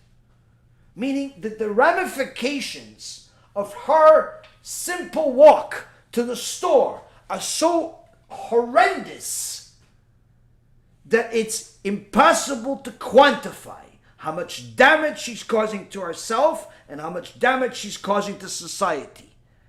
All of a sudden, the guy that wants to get married doesn't want to get married anymore. Why? Because his future fiance doesn't look like this Barbie doll that just walked by. All of a sudden, the woman that was happily married with a few kids doesn't want to be married anymore. She wants to go to the gym and look like a prostitute.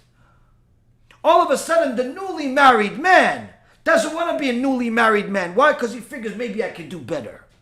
And all of a sudden, the newly married woman doesn't want to have kids. Why? It'll ruin her body. And she wants to continue looking like she's some steak 90 pounds. All of a sudden, the grandparents of that daughter cry to themselves for not giving the money to the parents to send the kid to a seminary that she can get proper education about modesty.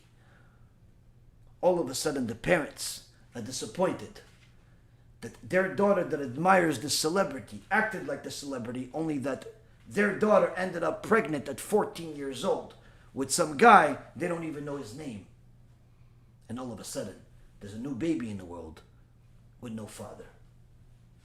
And all of a sudden, there are plenty of people that want to make all types of immoral crimes on their own, and whoever is going to pay attention to them. And all of it is going to go to her account too. She went to the store. She walked in the park. She acquired herself an endless amount of sins that could only be competed by a guy wasting seed. Because that's literally how many sins she acquired. And often, she'll even acquire more sins than the guy that wasted seed. Why? Because she led to him wasting seed. She was on a film, she was on a TikTok, PikPok, Facebook. She put up pictures on the internet. What? It's just my face. Yeah, but why are you puckering your lips like, I don't know, some strange creature? Oh, it's not cute? Well, Gehinnom, they'll find it very cute when they fry it like a steak. Oh, why do you talk like that? Because that's what's going to happen. They'll hang you by your lips. Where does it say that? Reshit Chochmah. Reshit Chochmah. Masechet Gehinnom says exactly that. And other places of your body will be used as special ways to hang you. Why do you talk so harsh? Because that's how you break the rock. Rabotai Karim, why is Gehinnom a standard subject in the Mesilat Yesharim? The Ramchal, Chasid Yesod Olam, why is he talking about Gehinnom? Why is Baal Shem Tov, the Baal Shem Tov HaKadosh, talk about Gehinnom? Why does the Gemara talk about Gehinnom? Why does the Rambam talk about Gehinnom in a halacha book? Yad Chazakah. In a section of Ilchot Tshuva. The several times of him mentioning Gehinnom. Why does he make Gehinnom one of the 13 principles of faith? Meaning that it is a requirement for a Jew to believe in the punishment of Gehinnom, thereby believing in the punishment of Chibut HaKever, Kaf HaKela, all of the horrible things. Why?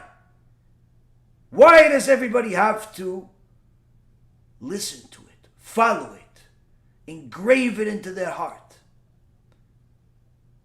Because our desires, our commitment to sins, our passion for the wrong thing has turned our hearts into stone. Sometimes a stone heart for one sin, sometimes for a life of sins. But nonetheless, a heart of stone. And the only way to break that stone is with something violent.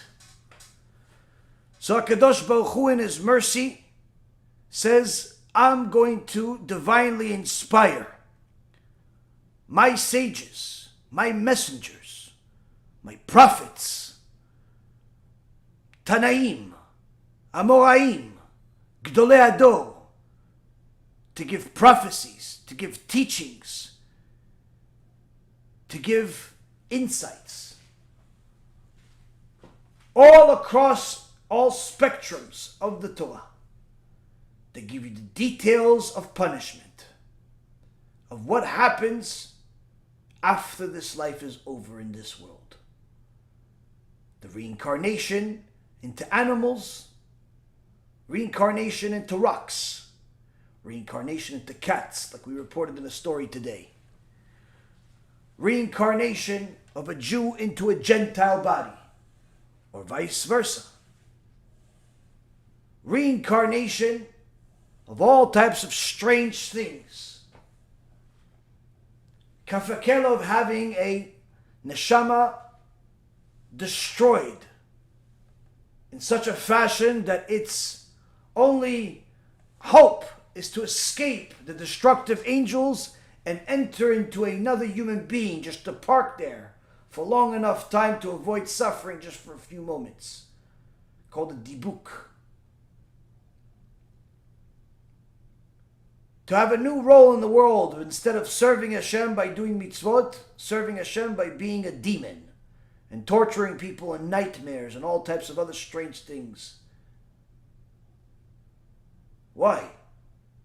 Why do the teachers we have, our sages, our holy sages, our prophets, why do they talk about all this?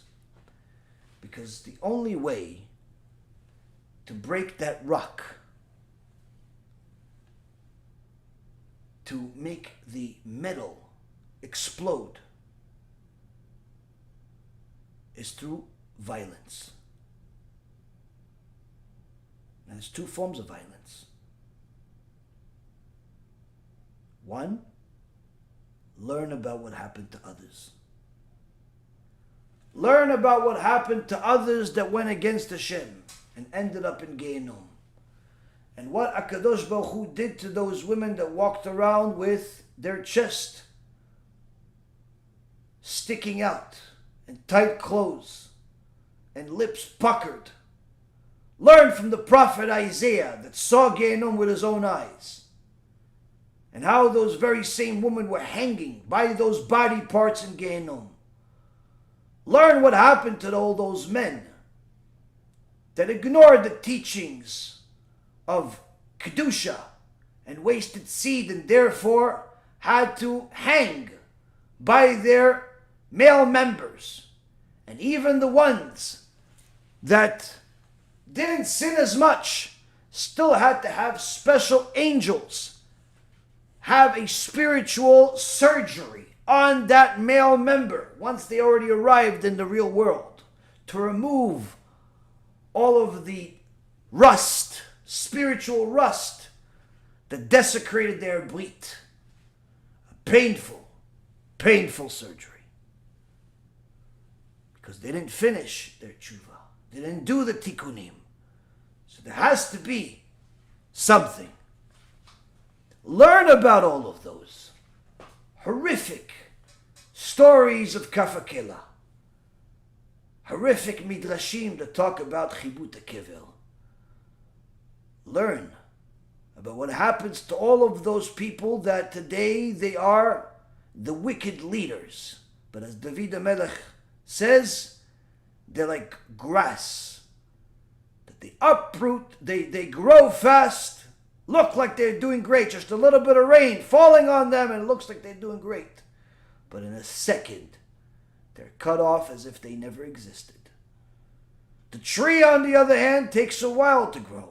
Looks like nothing's happening. The tree is the righteous. But the tree, once it's there, it's strong. It survives. Prospers. It bears fruit. The grass of the wicked grows fast. Looks like they're winning. But says David HaMelech, in time they'll be uprooted and eliminated as if they never existed. Learn those stories. Learn those scary stories of what happened in Sodom and Gomorrah and the Tower of Babel. Learn what happened at the time of Noach and how Hashem destroyed the world by melting the biggest giants into liquid. Learn the horrific details of what happens to a person who desecrates Hashem's name. Learn the details of what will happen to the rich who do not give the appropriate amount of tzedakah or do not give tzedakah to the appropriate places. Learn what the Chafetz Chaim said about such people. Learn about what Rabbi Akiva saw with his own eyes of people that came to this world and only he was able to see them burning.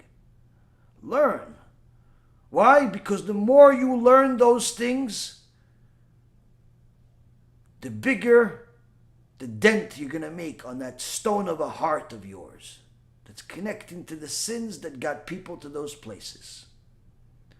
But perhaps you don't want to learn, like many people. Perhaps people don't want to learn the truth and they want to live their life. I did tell you there's two options. And our sages say there are two options.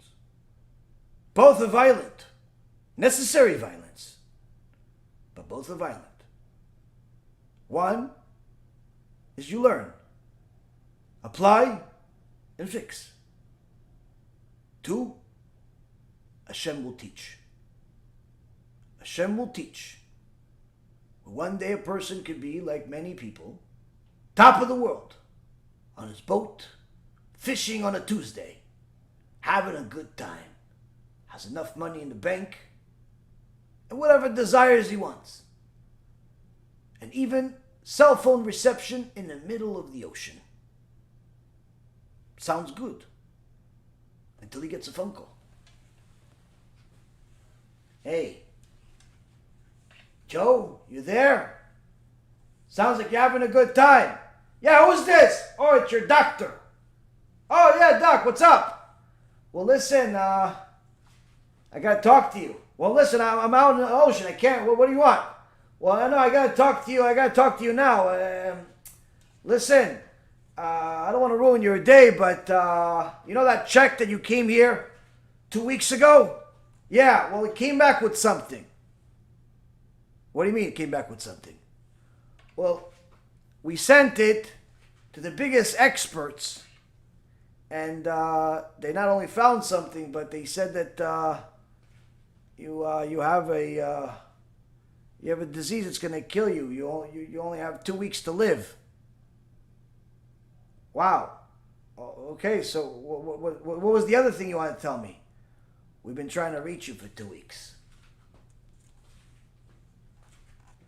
A person's entire life collapses in front of their eyes. They were on top of the world the moment before that. The boat, the money, notoriety, TV appearance, a book deal, whatever arm candy they chose. In a second, their avoidance and mocking of the Torah and the God that created it comes down on them with a wrath that they have no idea what to do with. As the Kadosh Baruch Hu said, and David HaMelech quotes, don't think that just because I didn't punish you, I'm like you. You thought I was like you because I didn't punish you. And then he tells us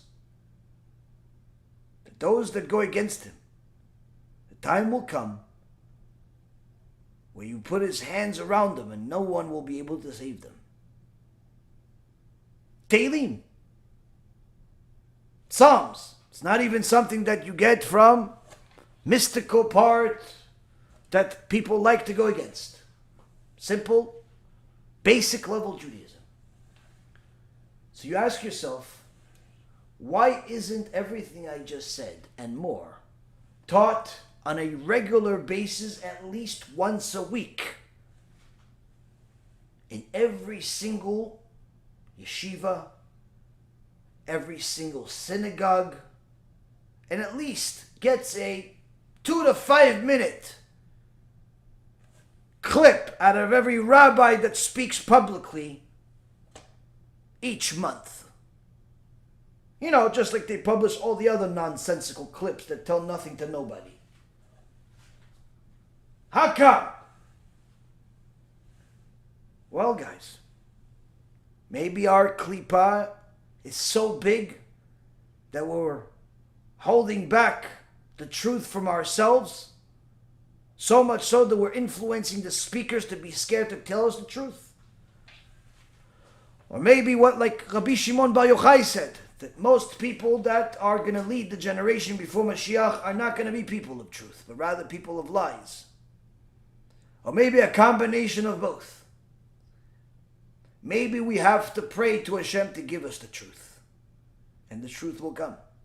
Maybe we have to show Hashem that we want the truth, and the truth will come. We'll finalize it with what the prophet Isaiah prophesies to us and what the sages elaborated on it. That will happen as part of the salvation, the good. The good that will happen for all of us that do tshuva, that try our best to overcome the addictions, to overcome the evil, to overcome the heresy that's inside each and every single one of us in some form or another, to overcome the arrogance, to overcome the need for sins, to overcome all the things that are against Hashem. The prophet says that HaKadosh Baruch Hu will reward those people. How? I will cleanse you from your contamination and from all your idols. I will give you a new heart and put a new spirit within you. And I will remove the heart of stone from your flesh and give you a heart of flesh. Rashi says, HaKadosh Baruch Hu promises those people that do tshuva, He will help them. He will renew their heart to desire good rather than the idolatry they desire, rather than the equality that's really unequal. He will change our hearts so that we will accept His word with complete love.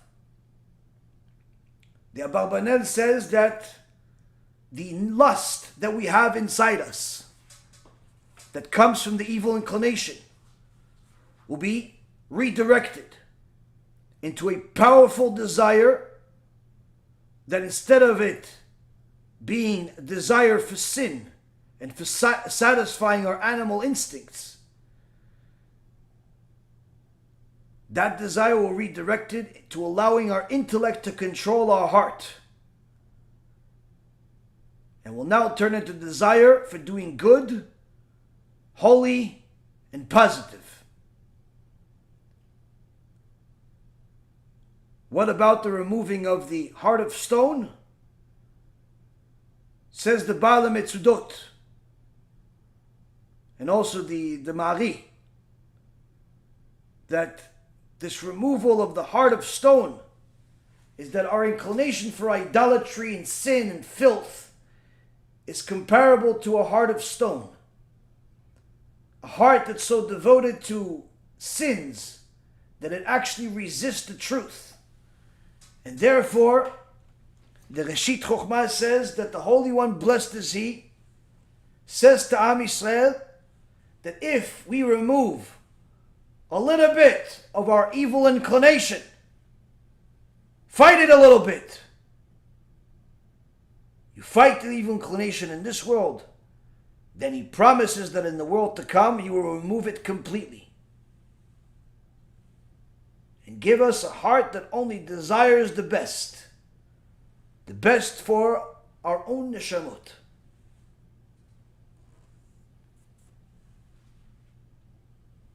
A heart that the Radak says is soft and can easily receive the fear of the Almighty. Receive it. Receive all of those teachings that scare us, but we need it. We need it to constantly remind us what not to do. We need it to remind us of that we're going in the right direction. Learning about scary stuff makes you feel good. Why? Because either it's warning you from things so you don't do them, or it's giving you encouragement that now that you're doing the good things, this bad stuff won't happen to you. So unlike what the Yetzer Hara says to people, that if you learn about this bad stuff that happens to sinners, it'll depress you, it's completely falsehood. We're not saying just learn that only all the time. You have to obviously learn other parts of the Torah. Torah is huge. But to learn it on a regular basis is necessary, especially if you have a heart of stone about something or another. Why? Because learning about it is either going to stop you from making that sin over and over again and destroying your eternity, or better yet, it'll make you even feel greater than you already feel, because you now know that because you're going in the right direction and because you're listening to the truth, you're not going to have those bad things happen to you. Those bad things, they happen to bad people. Bad people from a Kadosh Baruch Hu's perspective. Those bad people may be viewed as nice people by their peers, but a Kadosh Baruch Hu says they were bad. Not that they hurt Hashem, they hurt themselves. Their evil hurt themselves and thereby hurt the people around them. So HaKadosh Baruch Hu promises us that He's going to help us if we help ourselves. We fight our evil inclination a little bit here, and He'll destroy it altogether in the world to come. And Abarbanel elaborates that this does not mean that HaKadosh Baruch Hu is going to remove the free choice that people have, because people have to have free choice in order to earn the reward. But rather the conditions of the world are going to change once Mashiach comes, where people will see the truth clearly, and Hashem's miracles will be in such a way that it will become easy to serve Hashem and fear Him. Be'ezrat Hashem. This too will be a teaching that strengthens each and every single one of us and gives us the courage to continue fighting our own evil inclinations, our own animalistic desires that are out of control, that are forbidden, that are abomination, our own corruption, whether it be in business or in the way we run synagogues and yeshivot, our own corrupt ideologies that are antithetical to the Torah, whether in a single house, synagogue, or an entire community. And Be'ezrat Hashem, we all do enough to earn more truth from the Almighty. Baruch Adonai Le'olam. Amen v'amen.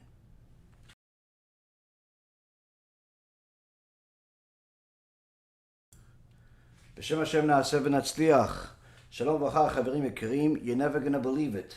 The Christian missionaries, one for Israel, Eitan and Moti, Anastasia, the rest of the team, they're attacking us and they're lying again. Well, actually, you're going to believe it because missionaries have been doing that for about 2,000 years. Well, let the show go on. About a year ago, on February 28, 2021, we released a short film, which was an excerpt of an older lecture, where I told the story of Rabbi Daniel Asor told a story to my rabbi, Rabbi Ephraim Kachlon, where he met with Eitan Bar and Moti at a cafe where they had a debate. And after that debate, the missionaries, of course, lost the debate and they got violent. And they, the expression that I used, they tried to break his bones. And now, of course, I didn't say they actually beat him up. And anyone that watches the film, which is called What Happened When Missionaries, One for Israel, Met Rabbi Daniel Asor, Be'ezrat Hashem film. I didn't say they actually beat him up, but I used the expression that's very common among us, the Middle Eastern, Sephardics, especially Israelis. Nonetheless, this is not the first time anybody's used that expression, but I said they tried to break his bones. Never actually saying they beat him up, but the missionaries, they took that as that. They said that I did say that they beat him up, and I am a liar. And they came out with a video about a month and a half later, on April 6th, where they said that I have maliciously lied about them. I said that they beat him up. They're victims. This is another example of how the rabbis are lying about the Christians in order to slow them down, and on and on and on and on and on. Just simply the same show over and over again, where the missionaries play victim while actually being the perpetrator. The missionaries lying about being liars. So, this happened a year ago. And of course, we didn't have a response video to it. We didn't respond to it at all. We simply just let people see what the truth is and decide for themselves. Of course, many people contacted me because these guys spent a ton of money to market this video of theirs, which was publishing our video. Why would you do such a thing? If you notice the statistics, which we're going to put on the screen, anyone that's familiar with launching videos on the internet and so on knows that the first week or so after you launch a video is when you're going to get the majority of your views. So after the first week that we launched this video, our video, it got about 3,300 views. It's not bad, Baruch Hashem, that's what we got. Now, after that week, it died out. So for the next month and a half or so, which was the time period between that and when they launched their video on April 6th, well, it only got a couple of hundred more views. So by the time they actually launched their video on April 6th, our video got 3,750 views. Now, after that, after they launched their video, and you see over the next couple of months, in fact, our video woke up again as a result of their video and doubled its views, got another 3,700 views. So in essence, their video marketed our video even better than what we do for ourselves. And over the next year, since then, it continued increasing as their video continued increasing. Now, what's the difference? Their video got over 106,000 views to date. We're now in February of 2022. Their video has 106,000 views. Our video has about 10,000 views. So we're talking about a factor of 10 here, 10 to 1. Now, why would they spend so much effort, time, resources, money to market this video if it was so damaging to hear what I said, that they supposedly beat them up? If anything, you should quiet it down. You should not market it. I mean, technically, my video already died out by the time you marketed yours. Well, let me tell you a secret about these missionaries. Their whole job is to try to gain as much content as possible where that content has to do with any dialogue they have with the rabbinical world. So the whole purpose behind them spending a fortune, we're talking about tens of thousands of dollars probably, is in order to gain more content, in order to make themselves look like victims, in order to make us look like evil people, and to show how they are doing the right thing, they are righteous, and we are wicked. Well, today we're going to show you another real version of what they really are. And I promise you, it has nothing to do with righteous. First and foremost, you should know, statistically, as I said, their video marketed ours. Why would you do such a thing? Well, if you have an agenda. The first agenda was to show that I was a liar. We're going to prove that otherwise in a moment. Second was that they actually said that they were obviously hurt by this whole thing, and that this happened recently. That part of my lie was that I said that this meeting between them and Rabbi Daniel Asor was recently. Now, everyone that follows my videos knows that we take excerpts of older lectures and make them into short films. So everyone understood that this film didn't just happen right there and then. But what did they do to make people believe that? They took a short clip of one of my recent videos and they added it to their video. So if you notice my video, okay, the actual film itself that we published, and you see their version of my video, you'll see that their version is slightly different. What's different? They added a picture-in-picture. And in that picture-in-picture, you see me talking. So it looks like it's the current version of me, it's the more recent version of me that changed looks a little bit over the last few years. And you see how, this must have happened 5 minutes ago. Why? Because again, it adds to the feel that they are the victims and we are the liars. But of course, once you actually notice that there is this is not authentic, you realize who's the liar.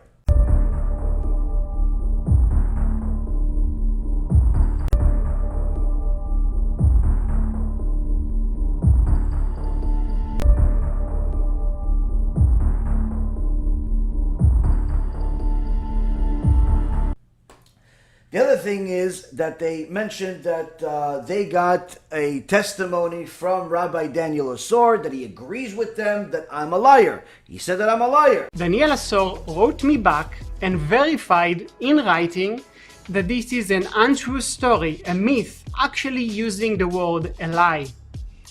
Well, good news is that we had to double check that. Did he actually in fact say I'm a liar? Well, let's see. Rabbi Daniel Asor told a story to my rabbi, Rabbi Frank Kachlam. I don't know Rabbi Daniel Asor personally. I've only spoken to him a couple of times in my life, but that was many years ago. But as far as this whole story, it was really between him and Rabbi Ephraim. So right after they published this video, we reached out. Rabbi Ephraim reached out to him, and they had a communication via WhatsApp. And what did Rabbi Daniel Asor say? You're going to hear it in a moment. And that's the key. You're going to hear him saying it. And he's going to say what actually transpired. That they had the debate.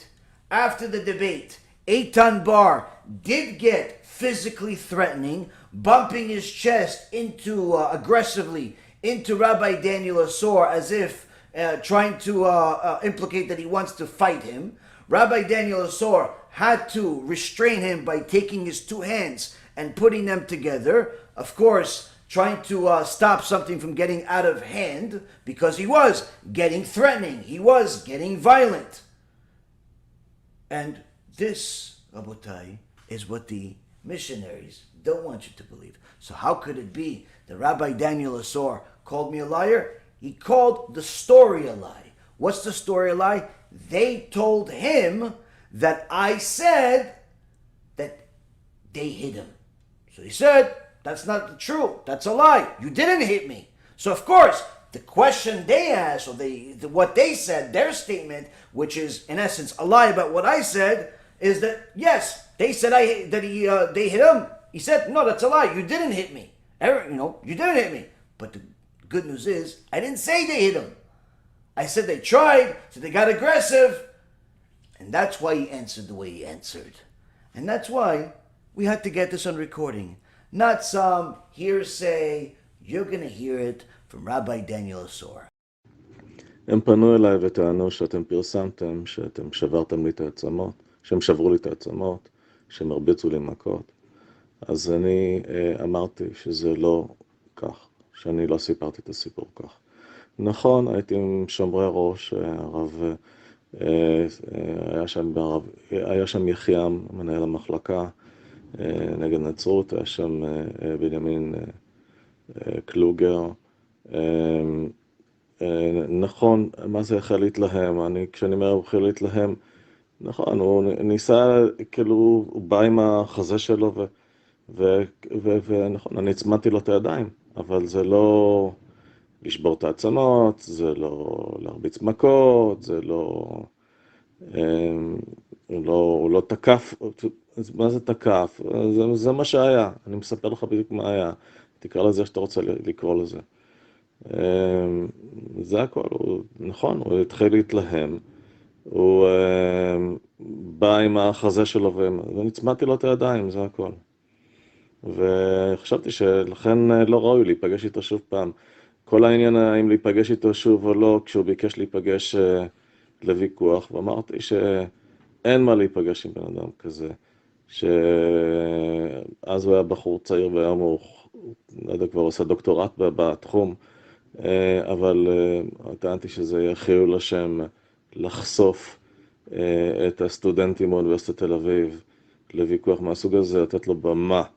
ואדם שהתנהג לא ראוי לדעתי בסוף המפגש הזה, לא שווה להיפגש איתו וגם לא שווה לתת לו במה.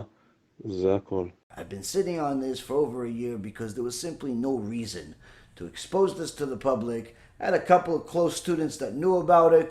The rest of the people, there was simply no reason. But now there is a reason. It's time to show the real face of the lying, filthy, lying missionaries, Eitan and Moti, from One for Israel, and the rest of their staff. Baruch Adonai Le'olam, Amen ve'amen.